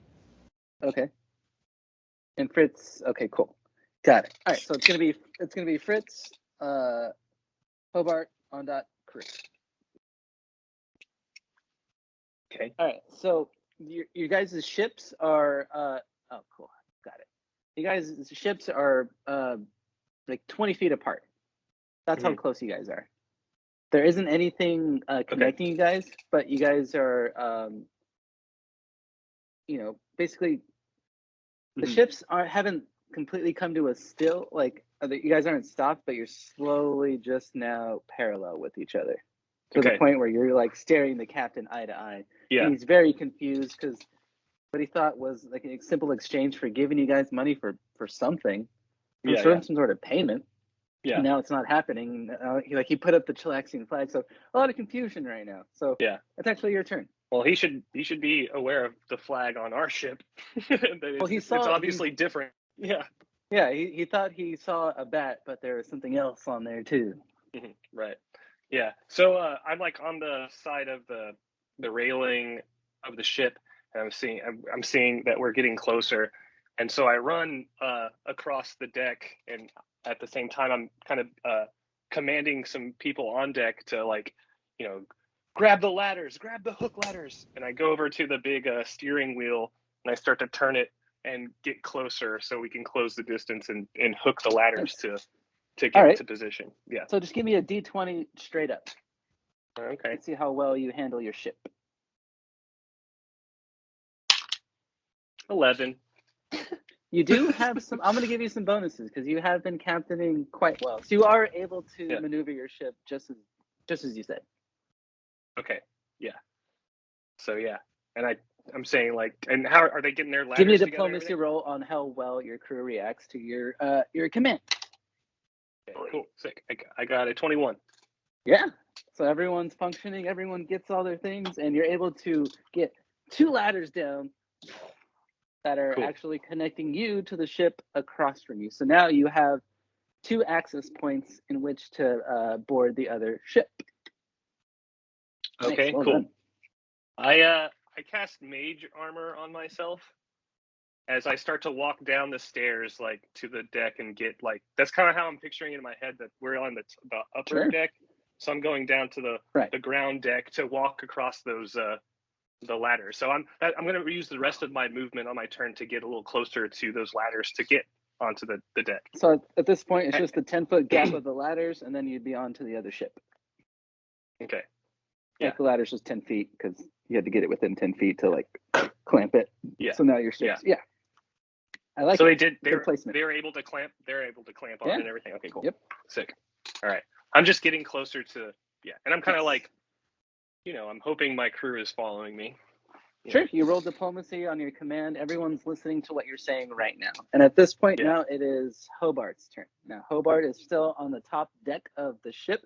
He didn't plunge into the water with Ondat because that's just not his style or anything like that. But he actually kind of gets behind everyone that's doing their main battle, and he starts to bring out his instrument, and he's going to do his bardic performance. He has that skill, right? That's a thing. Let me double check real quick. I thought his performance was cooking. Oh, that's right. It is. Actually, but he also sings sea shanties and stuff. So I didn't put that on the page that I sent you, but actually just kind of singing a battle song, basically just kind of getting everyone get ready for battle, everyone. Now's the time.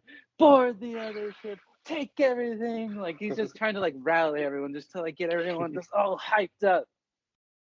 And he actually rolls a 19, so everyone gets a +1 on their attack rolls as well as their. I think it's just on all their rolls, right?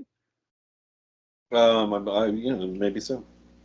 Bard, I'm not super. I have the sea singer thing pulled up. I don't have the rest of it, so let me pull it real quick. Yeah, I know off the top of my head with bardic performance, it's on attack rolls and just basically all saving throws. Okay, yeah. You can use additional time. Blah blah blah blah. Attack and saving throws. Yeah. We'll just say that's what he gives you guys for right now. Is he's kind of encouraging everyone and what's up? Is it just once or is it continuous? No, it's continuing. Okay, cool. +1 attack and saving. And you can see that he's like rifling through. He's actually trying to get some food and stuff ready. But yeah, he commits to his performance, giving everyone +1 on their attack rolls and their saving throws. That being said, Ondat, it is your turn, and you currently have 2 crew members from the opposite crew who have plunged into the water, and they are like, when they drop down into the water, they are like literally right in front of you and right in front of Simone's Eidolon. You're not exactly sure what's been happening above deck because you're obviously underwater. Okay. But there's 2 Chilaxian naval men who have just plunged into the water who don't know you're there, so they are definitely caught by surprise in this situation.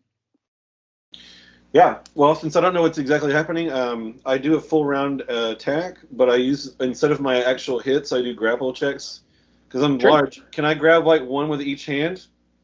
Let me see what this. Yes, you can. I get like you are a size above. Technically I get 3 attacks, so yeah, let's dang. Let's go. All right, I tell the octopus to grab. No, actually, I'll just roll to attack them with a flurry of blows, but a flurry of grapples instead. So I get 2 at the full attack bonus, and then 1 if I miss with a +1 instead of the full attack bonus. Okay. That's my full round action.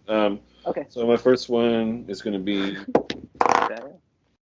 Oh my god, it's a 17 plus a shitload. So. Yes. Yeah. There. Yeah. Do I need to calculate?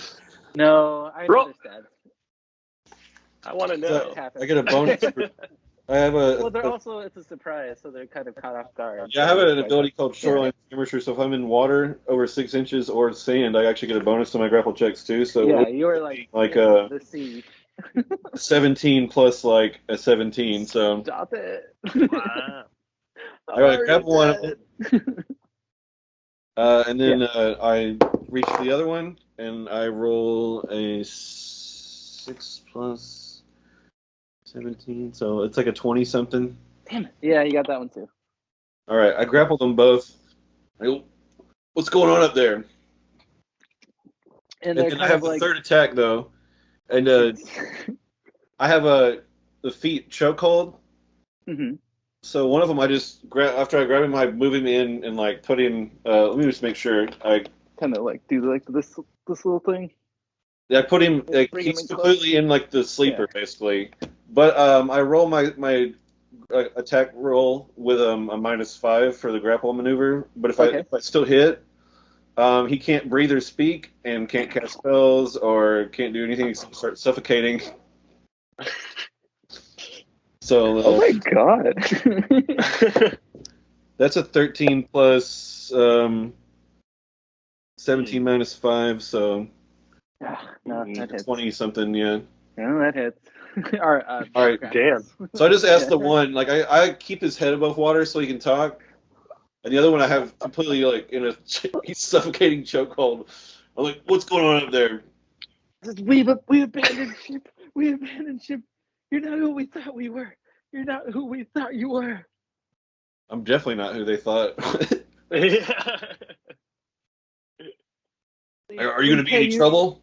He says, normally we pay you for the pickups, for the specimens. So if I let you go, you're not going to do anything? He says, you just see him shaking his head no, as they had abandoned ship and they were trying to swim away. The specimens? What the fuck? Maybe these guys could be good prisoners, so.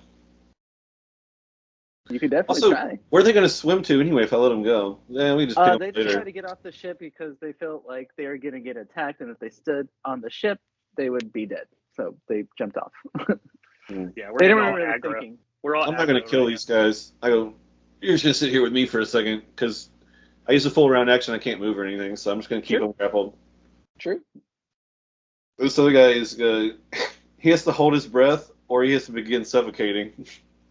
Okay, so that would be what, a CMB? No, the guy that he lost the grapple. If he held his breath when I grabbed him, then he would hold it for an amount of time. But of course, if he didn't have any time to hold his breath, he probably would start suffocating. Oh, okay. Because technically, it's that person's turn who you have like extremely grappled. So they'd have to roll to see if they can like keep their breath, right? Yeah, he can hold his breath. He'll start suffocating. Let's see. I don't know. I'm not gonna kill the guy anyway, so that's not really that relevant. He's just gonna roll Constitution to see if he can catch his breath. Okay, he does. Like you still have him grappled, but he's not like suffocating or anything like that. He's able to kind of like. So you definitely have them both still secured, but not like the other one isn't like choking to death or anything like that. So that's what happens with that one. The other one doesn't do anything because he is completely scared by the situation. You were not exactly what he was expecting at all when he jumped off this ship. Yeah, no one expected Chalky to be down there waiting for him. Yeah, he's just kind of like, and yeah, we'll go ahead and go above decks. Simone is kind of like just perceiving everything that's happening through her eidolon, which is right next to Andot. And she's just like amazed at the strength and everything that he's doing and everything like that. And she heard the word specimens as well. As she's just kind of trying to like hear exactly what's happening. So she's gonna try to grapple the one that you have choked on up against the ship. And she's successful. So the octopus looking, the weird looking sea eidolon grapples the other one who you have pressed up against the ship, and it seems to be like it's taking it back to the Black Belafonte. As it seems like you're taking some prisoners. So the one you had choked up like that, it grabs it and it's now like bringing it back to the Black Belafonte. The one who you have still like this is still in your arms. So that being said, now it's the opposing crew's turn. And you see that the captain of the opposing ship draws out 2 daggers at the side of you and is looking around, and he actually runs around and he's coming right at you, Fritz. 2 daggers. Bring it on. Actually, he throws one right at your face. What's your AC? 25. Ooh, he misses as one just goes. But he's got quick. I'd like to think it like, yeah, like what do you roll? 20. Oh yeah, I like to think it just like bounced off my mage armor as I'm like just like walking. He closer thought it was going to be a direct hit. Yeah, and it's just like, and I'm just like continually just walking over to him, like. You see that he like just, draws like, a second staring dagger, at him. and yeah, he uses his full move, or uses his full movement, and he attacks, but he's like face to face with you now. Cool. He's like, he's still on the bridge, but you're still on your ship, and you guys are face to face. Right. Okay. All right. So there's still some crew members over there that are going to attempt to attack as well. So they're going to do their thing, but they're going to attack as one. And they basically line up as a couple of archers, and they're going to attempt to shoot you guys on the Black Belafonte. So I'm going to use one attack as 3 as a whole, okay? Okay. Well, they miss, so it doesn't really matter. Okay. As they attempt to just shoot a bunch of arrows onto the Black Belafonte, but I rolled a 5, and I'm pretty sure nobody's AC on your crew, including oarsmen and whatnot, have any ACs lower than 5. No. Very good. But Python is kind of like doing stuff on the ship. He's not necessarily attacking. He's just kind of helping the crew, getting stuff ready, moving the cannons, trying to get everything situated. Blade also normally would be above decks in the thick of it. Is nowhere to be seen. So now let's go back to Fritz. Okay. Keep in mind, you have a captain right in front of you. Yeah. I'm going to raise my little rat hand and point my little rat finger at this guy, and I'm going to intimidate him. Ooh, that's not very good. But only for a 10. But I point because I'm kind of like, now that I'm kind of close to him, he's noticed how small I am, I guess, because I am pretty small. Yep. And I'm going to point at him and try to intimidate him and say, "This is your last chance.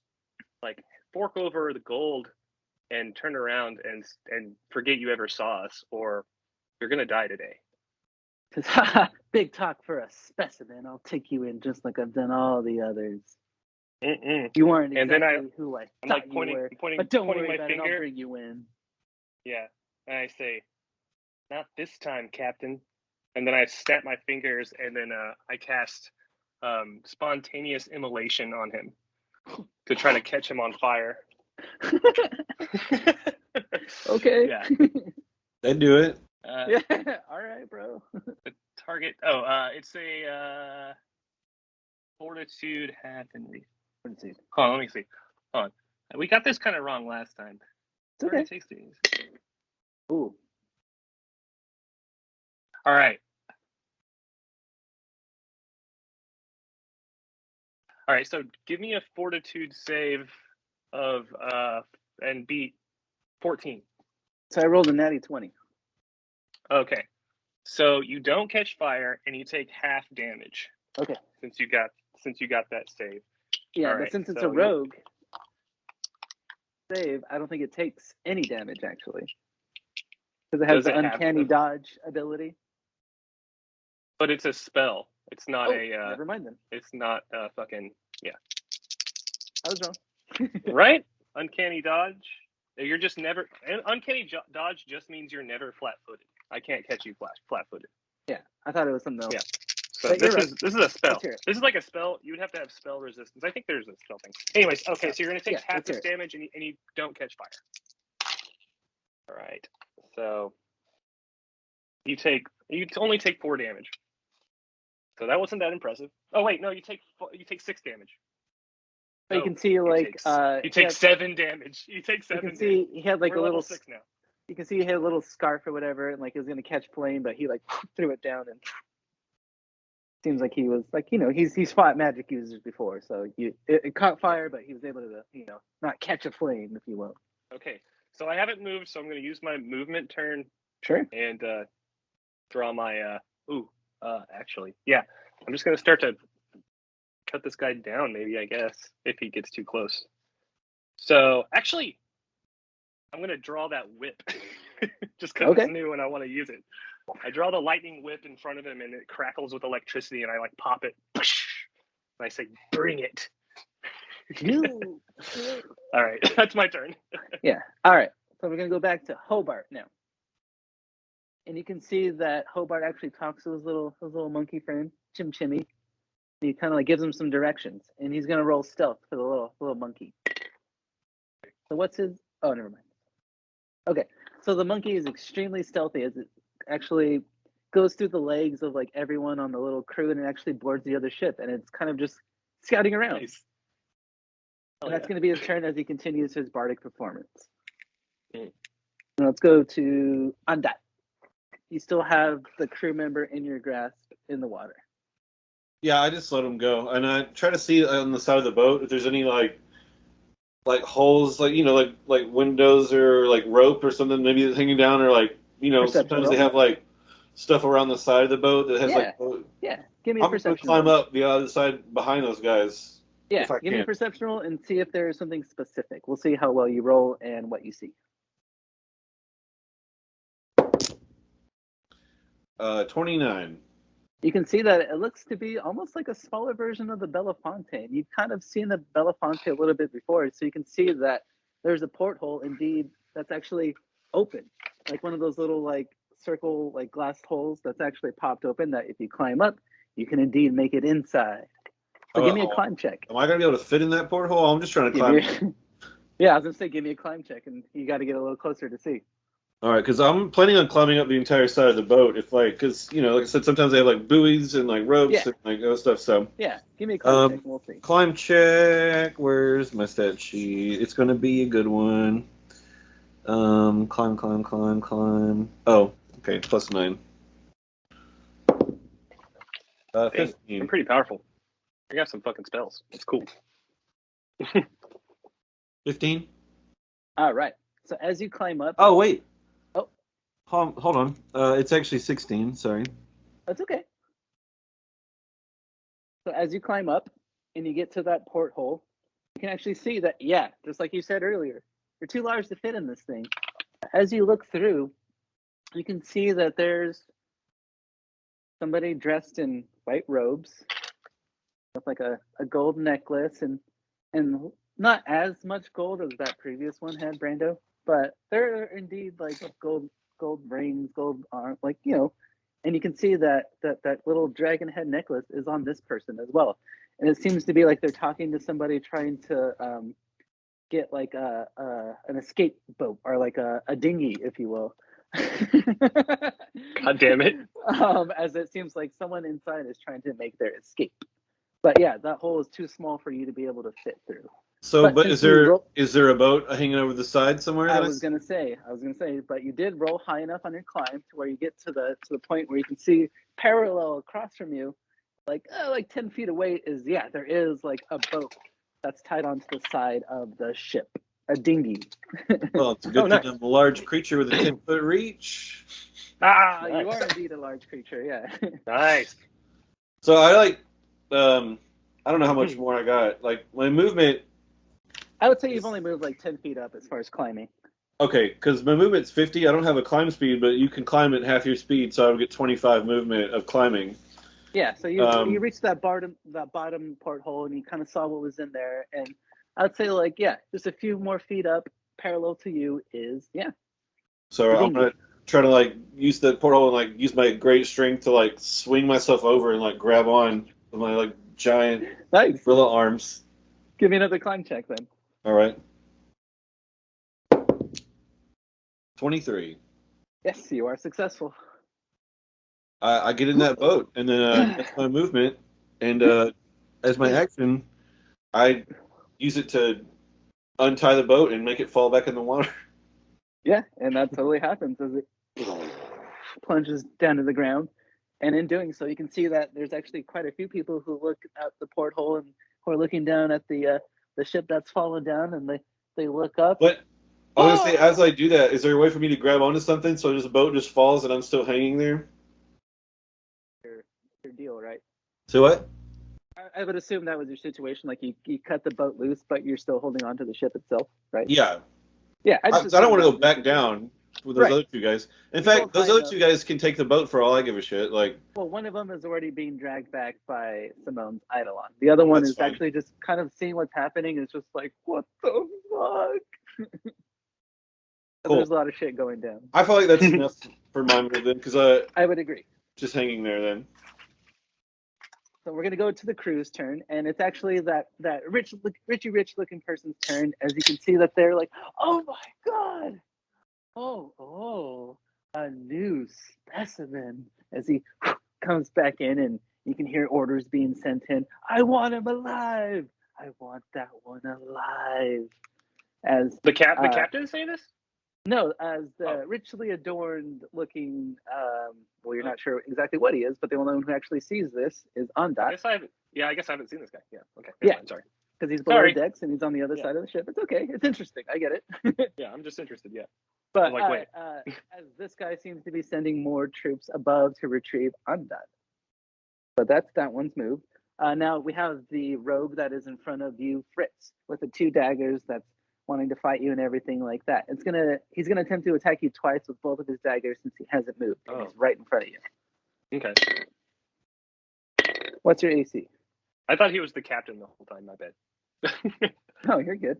Oh, okay. My AC is 25. All right, so he hits on the first one. It's a possible crit, so we'll see. Okay, not a successful crit, but the damage is successful.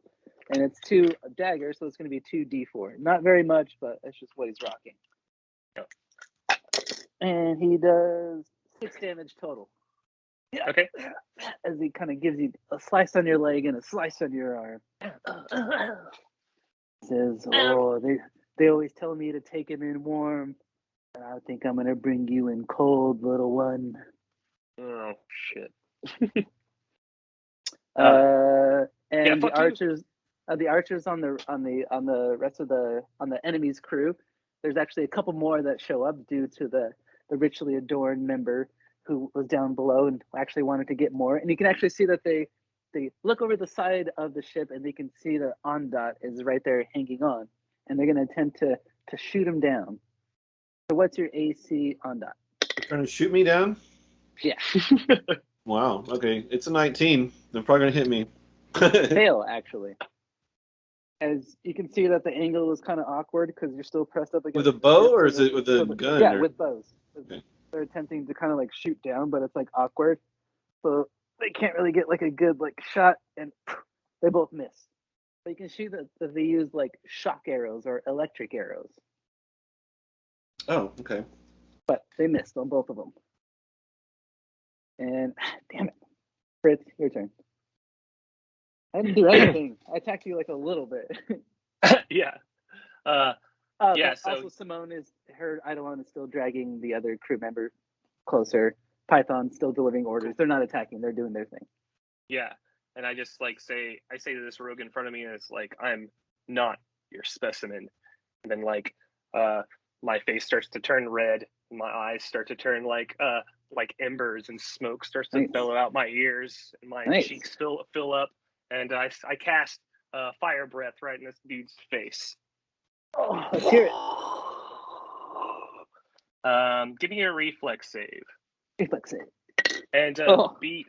It's the same. It's 14. Yeah. Okay. 9. Grabbing something real quick. Yeah, right. 9. So you're gonna take the full ass first cone. Shit. Yeah. All right. Let's hear it. Full ass shit. All right. 5. It's 13 damage for the first one. Oh wait, 13. Wait. No. It's 16 damage. Yeah. And he catches fire, right? No, not with fire breath. Oh, okay. No. But I'm blowing fire in his face, and I'm gonna continue to do it for 2 more rounds until he's dead. I'm just like blowing fire like straight up at his face. Yeah.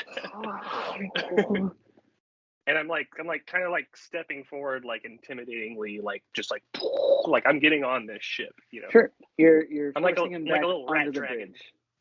Yeah.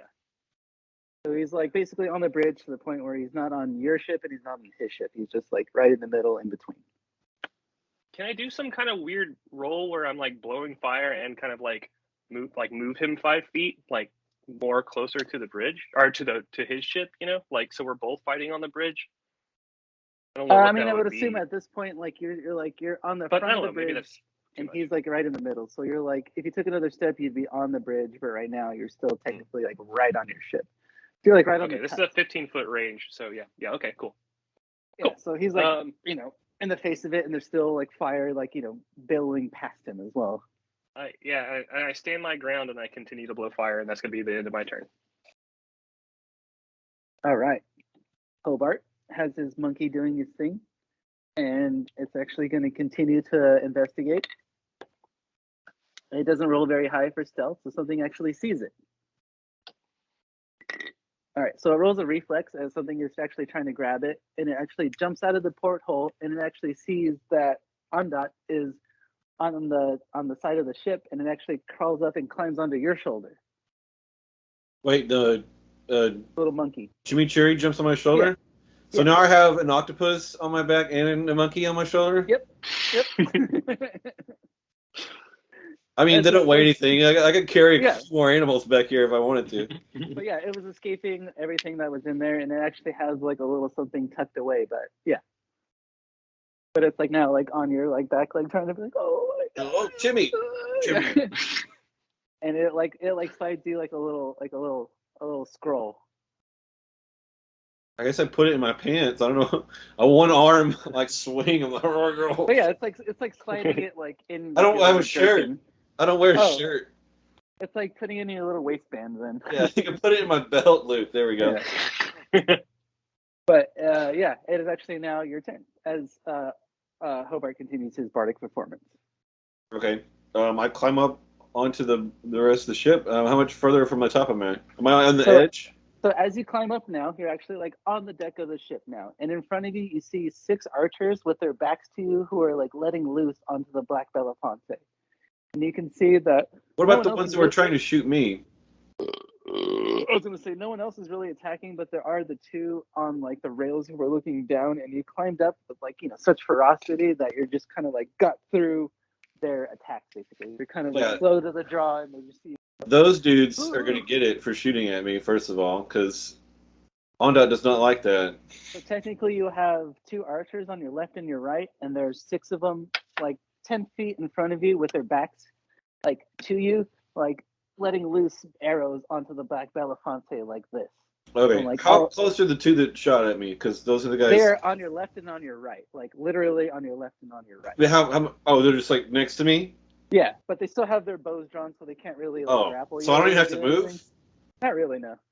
You just climbed up and like got over the rails, and like 2 of them have their bows, and they're just kind of like are tracking you They both have them right, like you're pointing at you, but you are clearly intimidating with an octopus with a monkey on your shoulder, and Yeah. Okay. So I don't know if I'm allowed to just like put the octopus on one of them or not.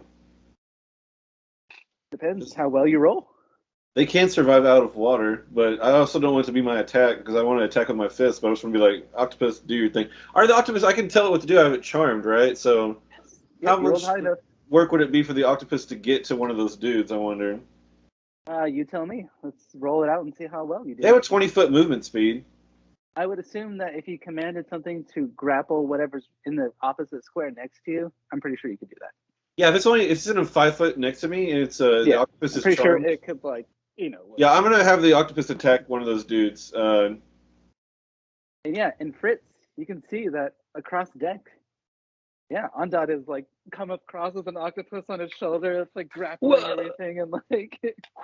Yeah, that's awesome. Well, Okay. I'm like blowing fire in this dude's face. I don't know if I. Yeah. I'll roll a percentage. Well, he's to see so if I see it. huge. Like I would think. I rolled a 20 to see it.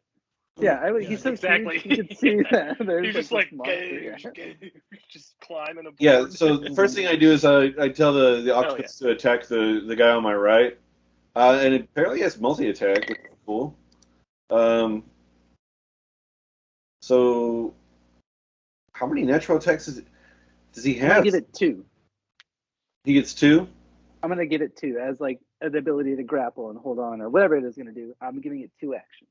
Okay, because it said on there, it's like you have to have 3 natural attacks to even gain multi-attack, but where's it saying? He's got... Like I said, I'm just giving it 2 actions. He's got a bite and he's got a tentacle attack. Okay, yeah. There we go. So, Cool. he the octopus just slithers down my arm and somehow jumps it's in the onto adjacent dude, square, like onto his face. I hope, right? Well, also you're large, so it just kind of like plops onto it. Just plops onto the dude's face and tries to make a bite attack on him. So I'm gonna roll for the attack for that. It's only a 6. All right. So he's gonna try to instead wrap his tentacles around the dude's head. Let's hear it. And that's only a 9. Okay, but I'm gonna roll a reflex to see, or an acrobatics to see how well this guy responds. All right. So he rolls a 2. So he's trying to fight this thing off, and he hits the railing and falls over, octopus on face, and falls into the water. That's cool. So he did his job. The archer to your right has fallen into the water. Great. Now the one left. I look at him and I go, you're about to get it bad, sucker. He shot at me, and he did. So, all right, I'm just gonna start laying into this dude with my big hand fists. Technically, yeah, the action was of the octopus, so you still have full action. Or not full action, but yeah, because I had to pull myself up, right? So yeah, you still have. How much movement did that take? Because I have. To be able to climb up, I would say it was another 10 feet up. So I would say you still have a standard action. Okay, so I used 20 of my movement to climb up, which means I still have 30 movement, regular movement. All right. Exactly. And he's next to me. Yep. I'm going to. I mean, I can do. Let's see. I got a flurry. I can't do flurry of blows because it takes a full round action, but I can. And yeah, I would assume Fritz, you just saw an octopus hop off of his shoulder. Yeah. Yeah. I punched this dude square in the friggin' face. All right, what's your roll? 15 plus 13, so. God damn it, yeah. 28. Yeah. Ooh, all right. Punch, man. That's the first punch, and then I get a second attack with a minus. With -5, but okay. So the first attack, the damage is going to be 3, 6. So that one's 12 damage. Oh, yeah, I didn't use my key power. Never mind. It's just 12. Nice. And that was a punch, right? So I punch him again, and. Oh, that's a 19. -5, so it's the same roll as the last one, basically. Yep, that hits. And that's going to be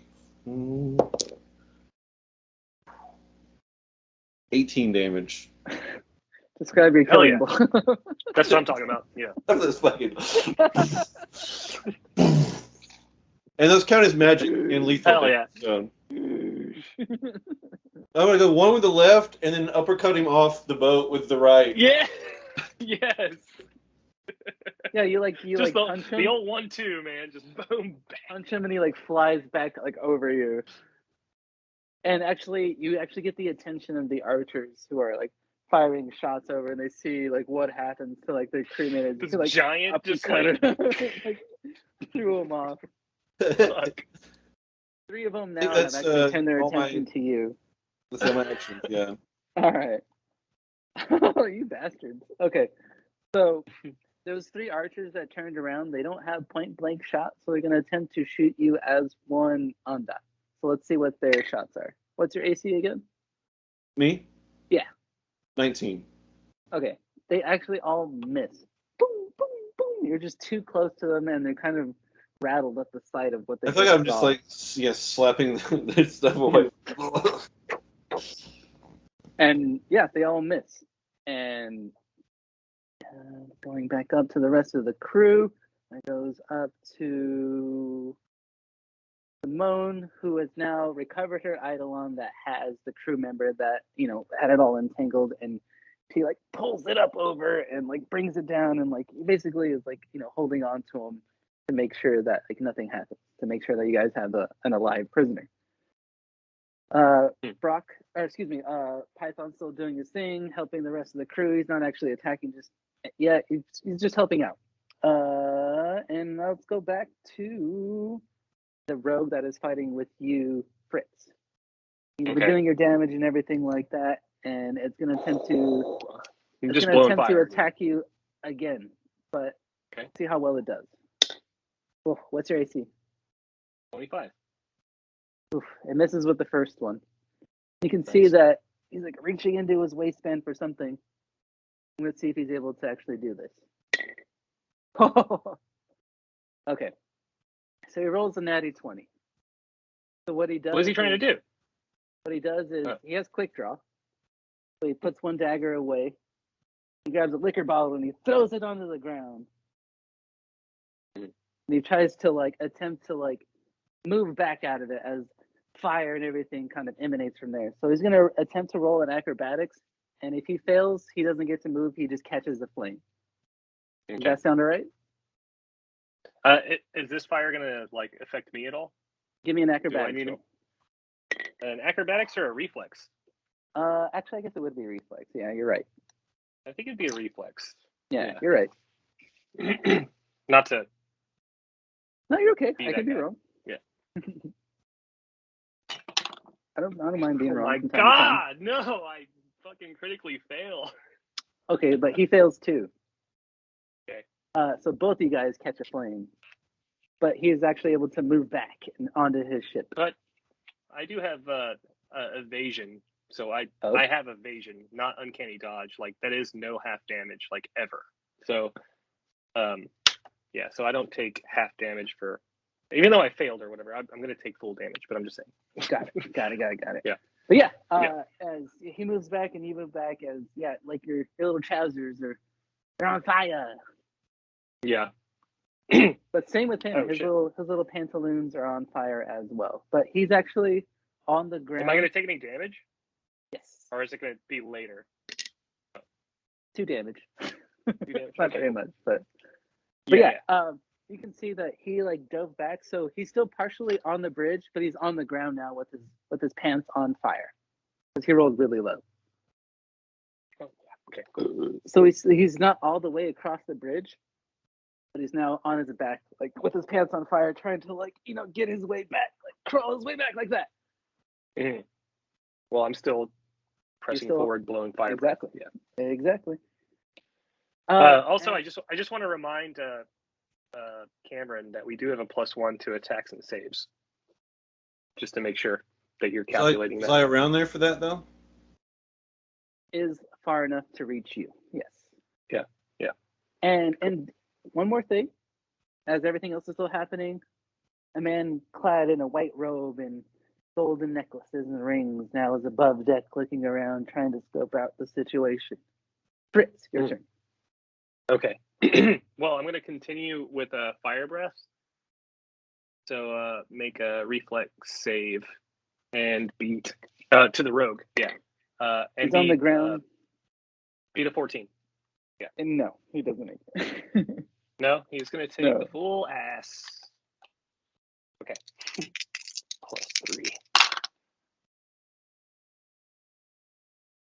He takes 14 damage as I'm still like just blowing fire on his fucking ass. Just trying to describe your killing blow. Yeah, I do that. I just like while he's on the ground, I walk a little bit back up closer. Yeah, and you said that he's on the ship, right? Yeah, he's like trying to like back his way onto his ship. And I finally step step onto the ship for the first time, and I just like roast his ass in front of all of his crew. Yeah, and then I just like look up and I like have my whip and I like snap it and it crackles with like lightning. And I'm just like, "Where's your captain?" I'm trying to intimidate the crew with that maneuver, or with what I just did. Yeah, and it's gonna be a 19 to intimidate.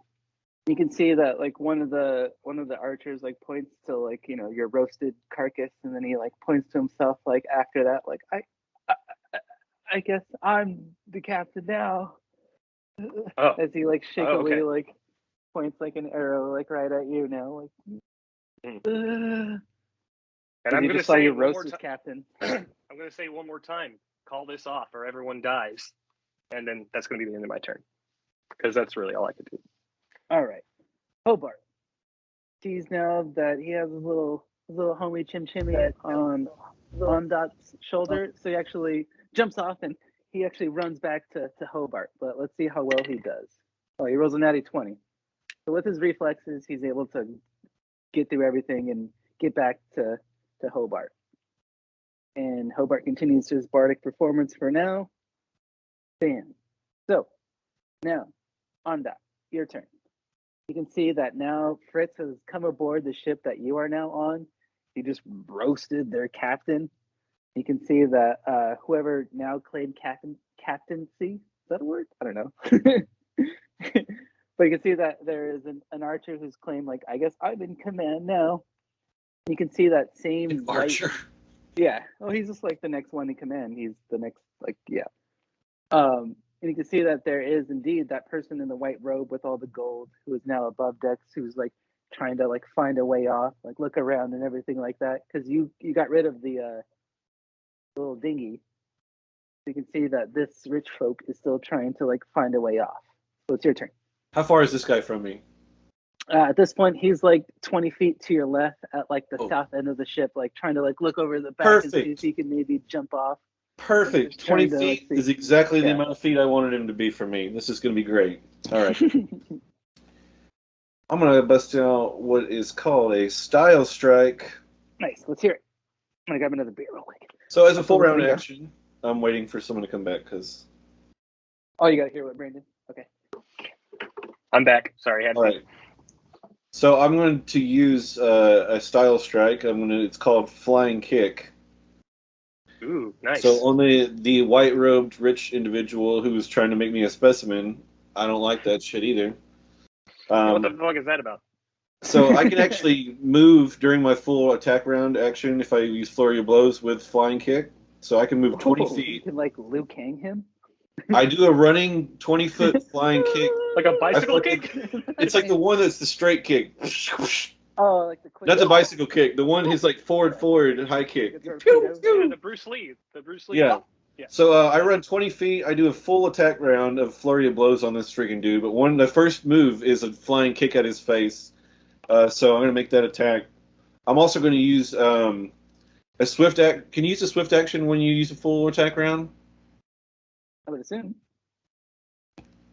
Because it's like a quickie, right? You can't. Right. Okay. So I'm going to burn a key point to use a swift action to activate.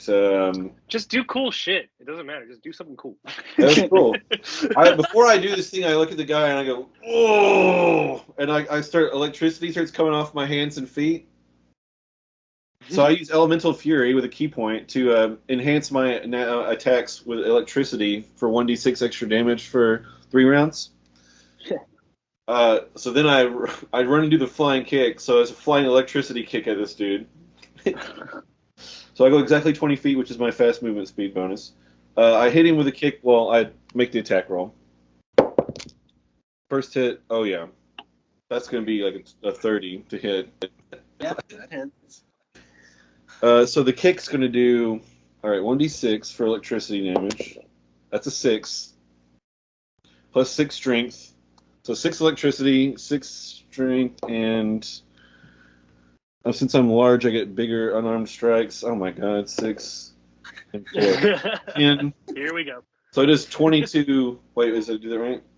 20. So 6 plus 6 plus 6 plus 4. Yeah, plus 1 for the bardic performance. So I do 23 damage with a flying kick to this dude right in his chest. All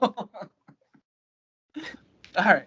So when you do that, it hits him square in the chest, and then he like hits the back of the railing of the ship that he's on and falls forward and everything like that. Amazingly, not dead. 1 hit point left, but is Wow. like just like Hanging you on. just kicked the shit out of him. Okay, He's well then out. I use the rest of my attacks as non-lethal damage by my choice. Oh well, I have electricity on him. I don't think I can make the electricity non-lethal, so I don't want to kill him. Right? This guy's not. We shouldn't kill him. Is there anybody next to him so I don't have to move to attack somebody? There is nobody next to him. Your kick and everything like that. Like everyone, all enemies on board are kind of like, okay. Like, nope. All right, I use the rest of the flurry of blows to make a grappling check against him. So I don't actually have to kill him because if I hit him, the 1d6 electricity damage, I can't make that non-lethal.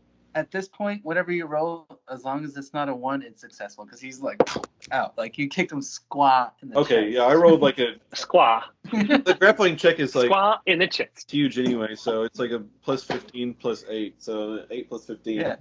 That's the grappling check. So I just pick him up. I just go ahead and use both hands, and I grab him and like put him in like a freaking bear hug, and I'm like, "This is the guy we want." I like yell to Fritz. What?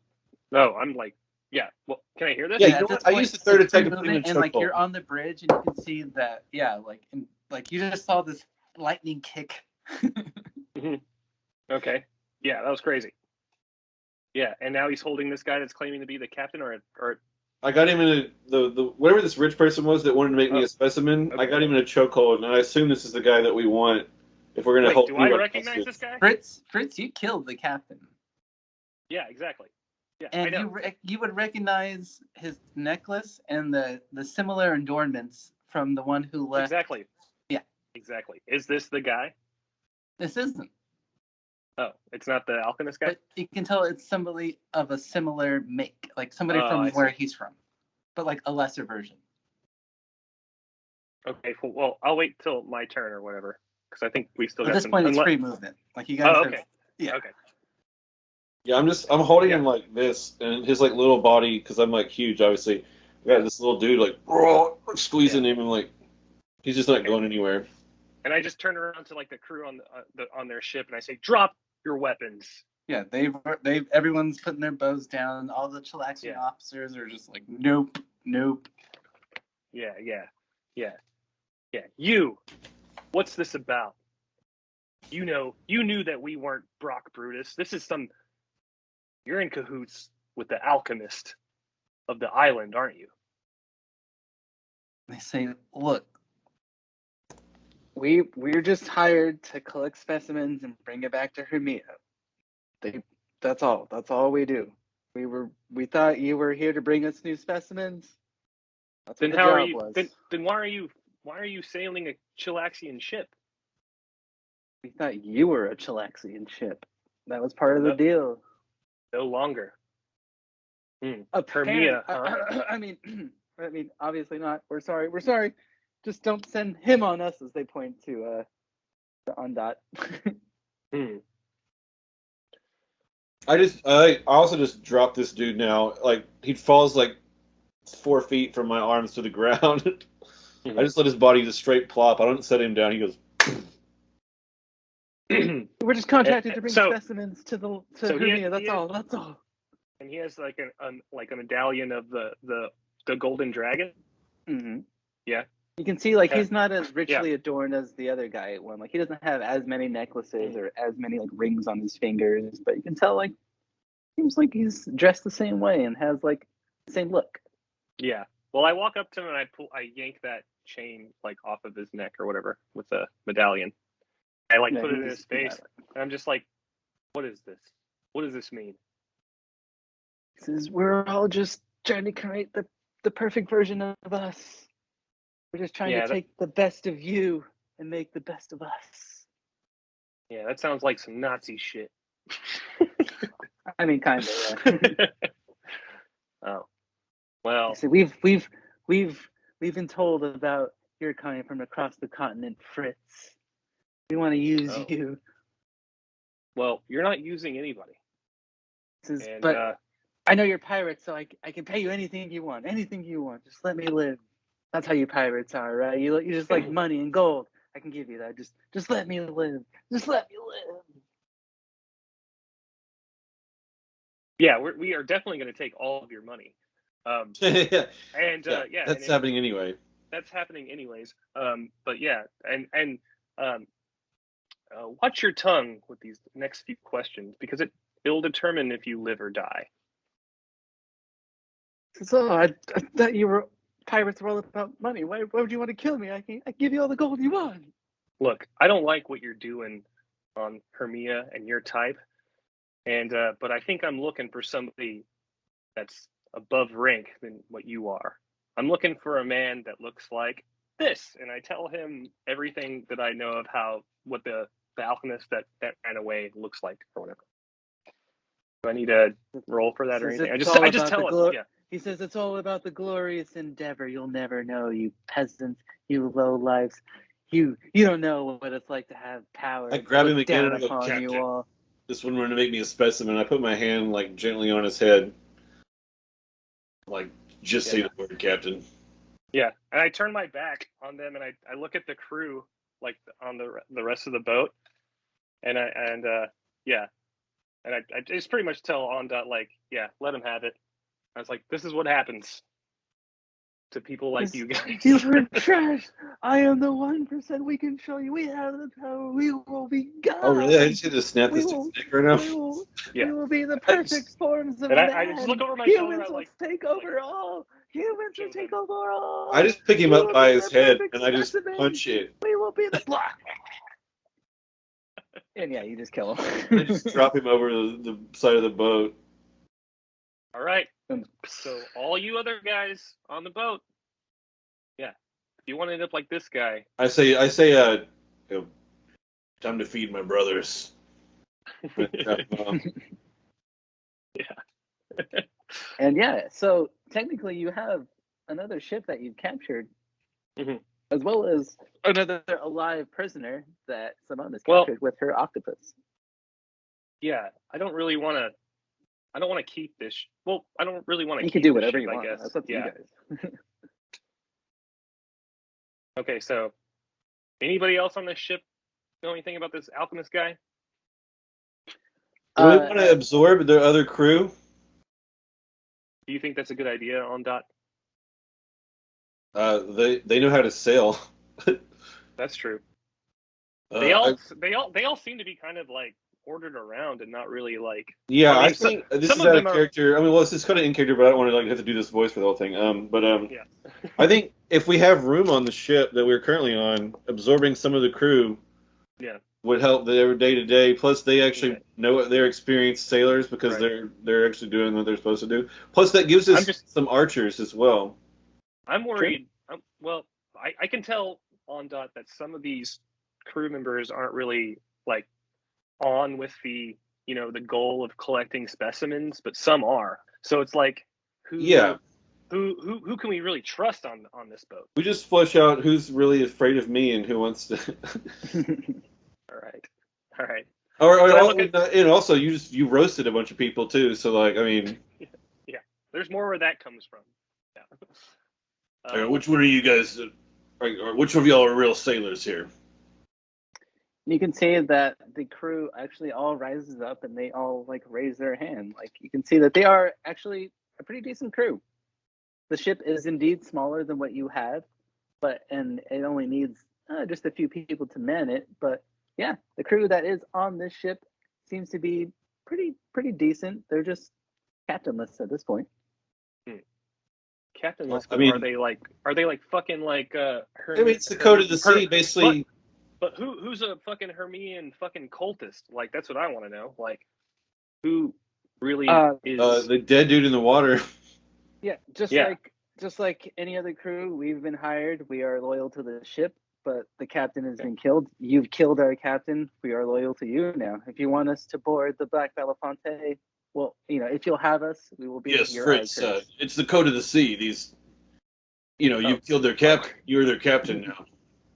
Yeah, as they seem to put Then us I a say, hand on if the anyone ground, has anything to say about it, they can deal with me. And then I crack my knuckles again, and I do an intimidation check. Yeah. Are you sailors gonna whip yourselves in line here? And it's not great. It's a 10, but But this group of archers actually seems to report to Hobart and say, "We are yours." And they said, "We are yours, Captain." As they basically kind of salute everyone, like, whatever you need from us. But you have like a little Well, group we got of another ship. six All right. archers. We got a ship. We got some treasure. How much in that treasure?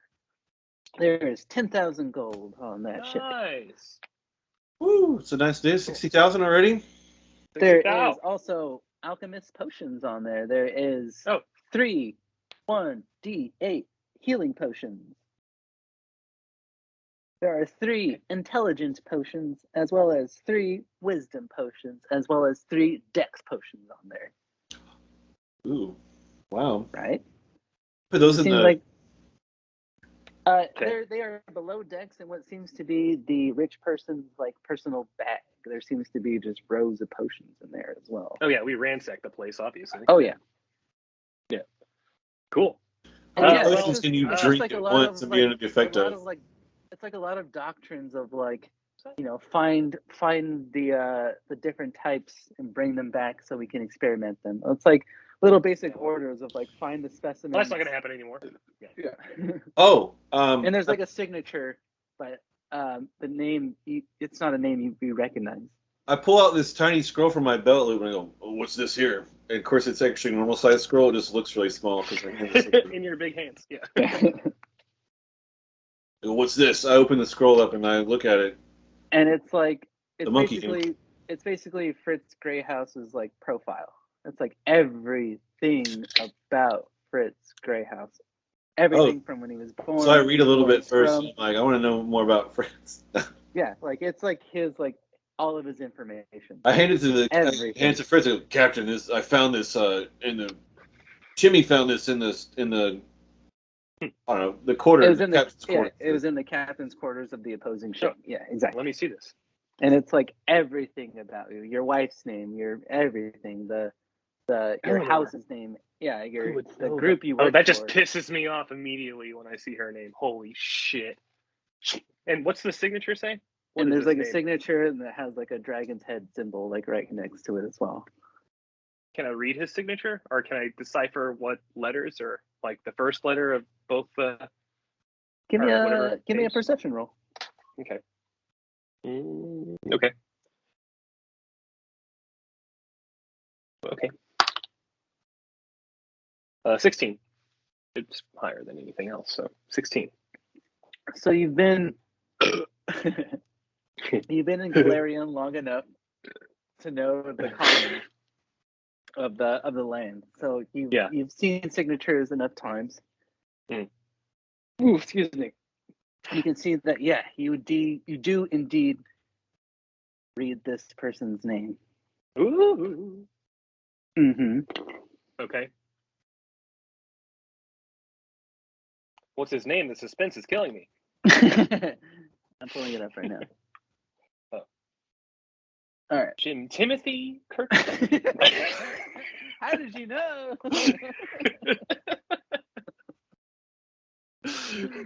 Okay. No, it actually says of the noble house of Kidd. Of the noble house of Kidd? Kidd. And then it has Yeah. the dragon little like. And I think to myself, What a wonderful world. dude, Andy, do it. Andy, do it for the pod. What a wonderful world. And I think to myself, what a wonderful world. Wild. Okay. Okay, cool. All right. I know as my character that Captain Kidd is dead. And I say, I think this is bullshit. I think this is like the deed to. How would he know where I was from? That doesn't make any sense. Like, they captured me, like, from my continent, but how would they know anything about me? I'm kind of telling Ondot this, like, Yeah. and also speaking out loud, kind of. So, to give you some juxtaposition, Captain Kidd was the original naval officer of the Belafonte that brought Fritz over from his continent to Galarian. Yeah, I'm telling you this. Yeah. And I see. as last you heard, as far as you know, Kidd was last of his kin, and he was slain by actually Brock Brutus. Oh, yeah. Which was your former, I know, right? Jesus Which was your Christ. former co-captain. Brock Brutus was his captain or my former captain? It was my former co-captain. Yeah. Mm-hmm.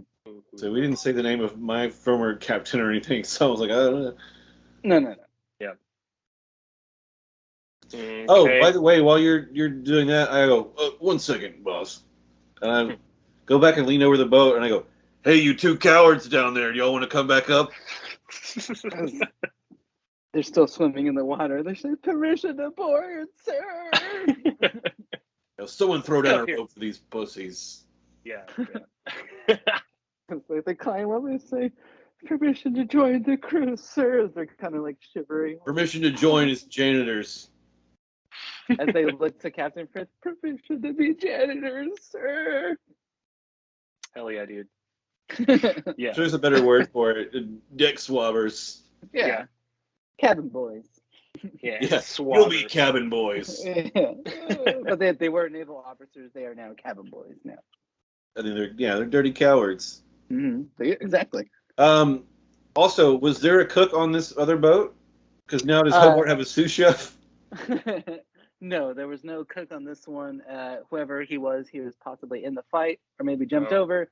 But yeah, no. He's cook dead on as this shit. one. Yeah. Yeah, exactly. He got roasted and toasted. Yeah. Captain, if we're not, I suggest we take everything of use from this boat and then we sink this piece of shit. But it also seems like someone on this continent knows who you are, Fritz. Someone on Hermia, right? Mm-hmm. Or yeah, that's not good. Yeah, but also the kid thing. But that wasn't from Hermia, was it?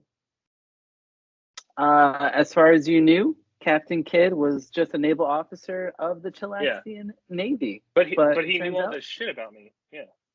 Mm-hmm. Because he's the one who brought you over, right? Yeah, he did. Yeah. Mm-hmm. So it turns out they knew a lot about you. I don't know. This might be a mystery for the next episode. Exactly. Yeah. Nailed it. Yeah, I think so. This one ran pretty long too. Bump, bump. Oh, we had to. We had to introduce Cam. True. Exactly. We had to introduce Odot. Oh my god, Well, this is so good. This is exciting. Oh, does this gone long? Yeah. A little bit, but it had to be. Yeah. Totally. Bringing you in. Also, like, I couldn't help but like the suspense, right? Yeah. More things are good. being uncovered, I know. What the fuck is going on? right? How do Somebody they knows know you're who I here, am? Fritz. Yeah. How do they know who I am? He knows. What do Money you think talks. on Dot? What do you think on Dot? What should we do? Should we go to Hermia? Whatever you say, Captain. I have no idea who these people are. Or I don't know anything about you either. Yeah. Well, But yeah, I hail from at this point, New Bastion. And yeah, I was gonna on say at this this point, I continent. would like to think you guys would go retreat to the captain's quarters and kind of like have a talk. But also remember, Blade wanted to talk with you. Oh, Yeah, that's right. I'm just looking Yeah. for steady work, boss. Okay. Yeah. Well, we have a lot of work to do, for sure.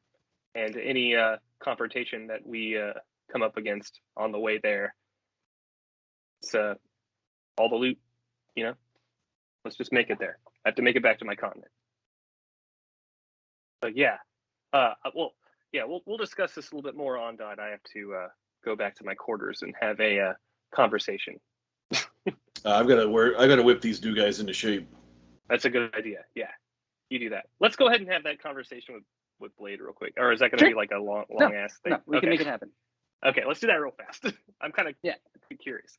So he's waiting in the captain's quarters. He didn't go up above and attack or anything like that when you guys were being attacked. He stood below.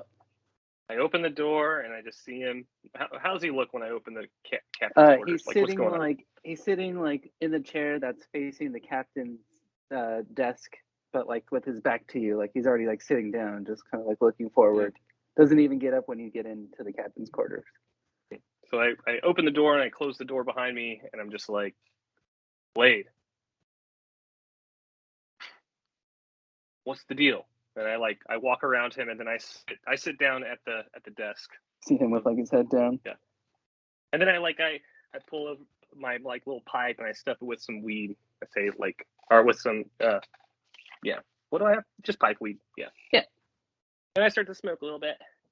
I'm just Since what's going on? Since Blade? once again, Tell me. Since I'm a Ronin, directionless samurai. I chose a false god. I chose a false person once again. It turns out You listen to a fool. You listen. It turns out my judgment was terrible. It's permission to leave the ship, but in one day return. I need to find my path. I need to find my way back. Do you need a dinghy? I do need a dinghy. All right. Permission granted, Blade. Yeah. Permission to find a. I need to craft a new sword and to find my path. But know that I am forever a member of the ship, and permission to one day, be a member again. Yes. Most definitely. And I say, all right, well, could you get up and stop feeling so sorry for yourself? So looking down. Come on, get up. And I put it like my little finger under his beak, and I turn his chin up. I say, there you go, that's better. And I say, hey, follow me. He gets up. And he follows. Yeah.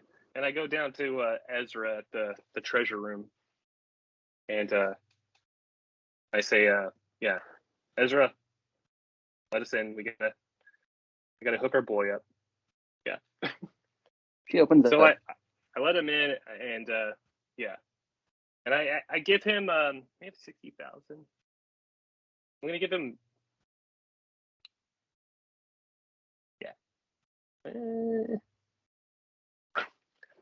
I'm gonna give him 5,000 gold. And he gets down on his hands and knees, and he does bank.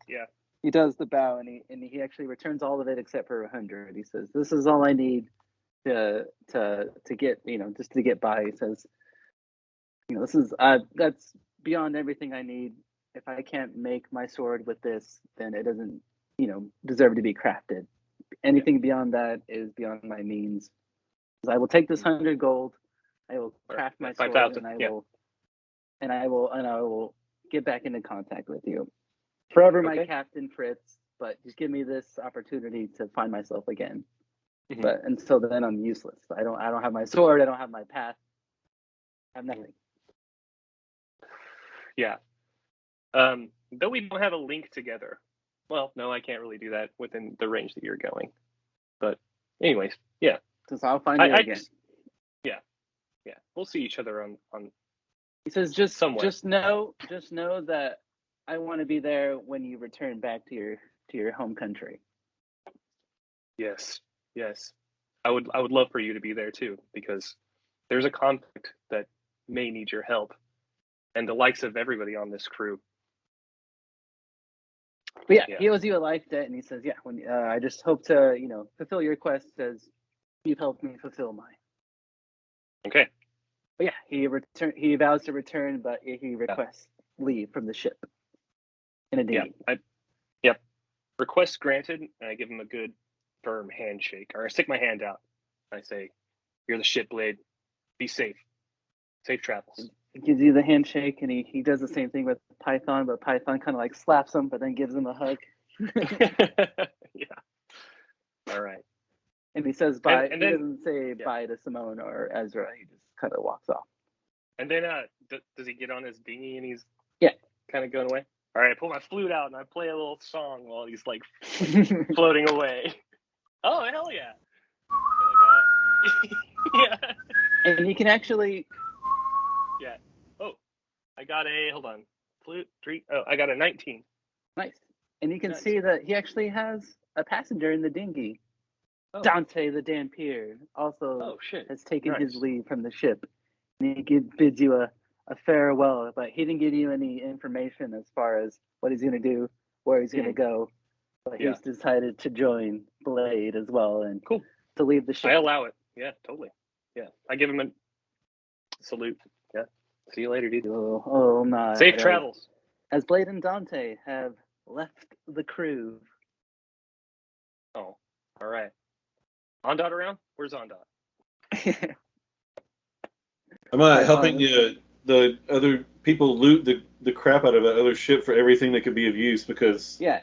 never know when you're going to be in another port. You guys are transferring supplies. It's like food, medical supplies. There's a lot of stuff on the ship. Ropes, everything. Yeah, ropes. Exactly. Extra stuff. Another dinghy. Bullets. Replace the dinghy you lost. Or cannonballs and such. Cannonballs. Yeah. It's all there. We may even get some more extra cannons that we can throw in here. Who knows, you know? Yeah. Possibly. The Belafonte is a big ship. Yeah. It can handle it. Yeah. Exactly. Hey, get everything off of there and then sink that thing. Strip it. Let's go. Yeah. But yes. All right. That's it. So we do it. Tonight. Yeah. The last thing we do, we sink the ship. We just blast it with cannons. Exactly. Wait, no, we need the cannons. Set it on fire. We need the cannonballs. We got all that shit off, and then we just sink the ship, like you said, right? Yeah, I think we just burn it. I would we like to just set it see on you fire? burn it. Oh, we need the cannonball. I see what you're Yeah, Exactly. if we loot all the cannonballs, then we just shoot them back into it. Then we're going to be low. I guess you're right. But yeah, you guys absorb some of the crew, and you guys No, fill out. I just get in the water and I punch the hole until I break the entire. No, I'm not that strong. Oh, so this boat. Jump in the water. You're just under there, just like. So I bash the hole in it. But yeah, as you It's like, actually kinda you guys are, looting everything. Simone the Many Turn Faces. your legs into flint. Like, turn your legs into fins and just like. Yeah, dude. I've seen many a creature on that, but you seem to be on anything I've come across before. You are something. You are a rare something. I've seen you, Simone, because Eidolon was like basically like with you that whole time. So she got a good glimpse of like. Oh yeah, I changed back, but. Yeah, she's like. She saw everything. I've seen what you are, but like your secret is safe from me because she's also a changeling. Oh, okay. So she has like. Yeah, it's not like a idea. huge secret, It's like. No, but she's not gonna say anything. She's just But like. yeah, it's definitely not her place to be telling other people my No. business. But she sees it, she saw it, and she's like, I understand. Like, I see you for who you are, but she still accepts you. Hell yeah.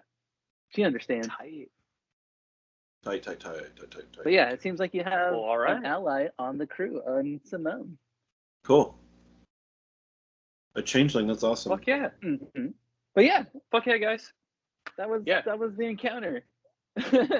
All right. Yeah, dude. Hell yeah. Hey, thanks for tuning in, YouTube. Like, subscribe, all that stuff. And we'll see you next time on Critical Drinks. The Tale of the Black Belafonte. Bye-bye now. Bye-bye now. Bye-bye now. Bye-bye now. Bye-bye now. Cameron, you have to say it. You have to say bye-bye now. Bye-bye now. Bye-bye now. Bye-bye now. Bye-bye.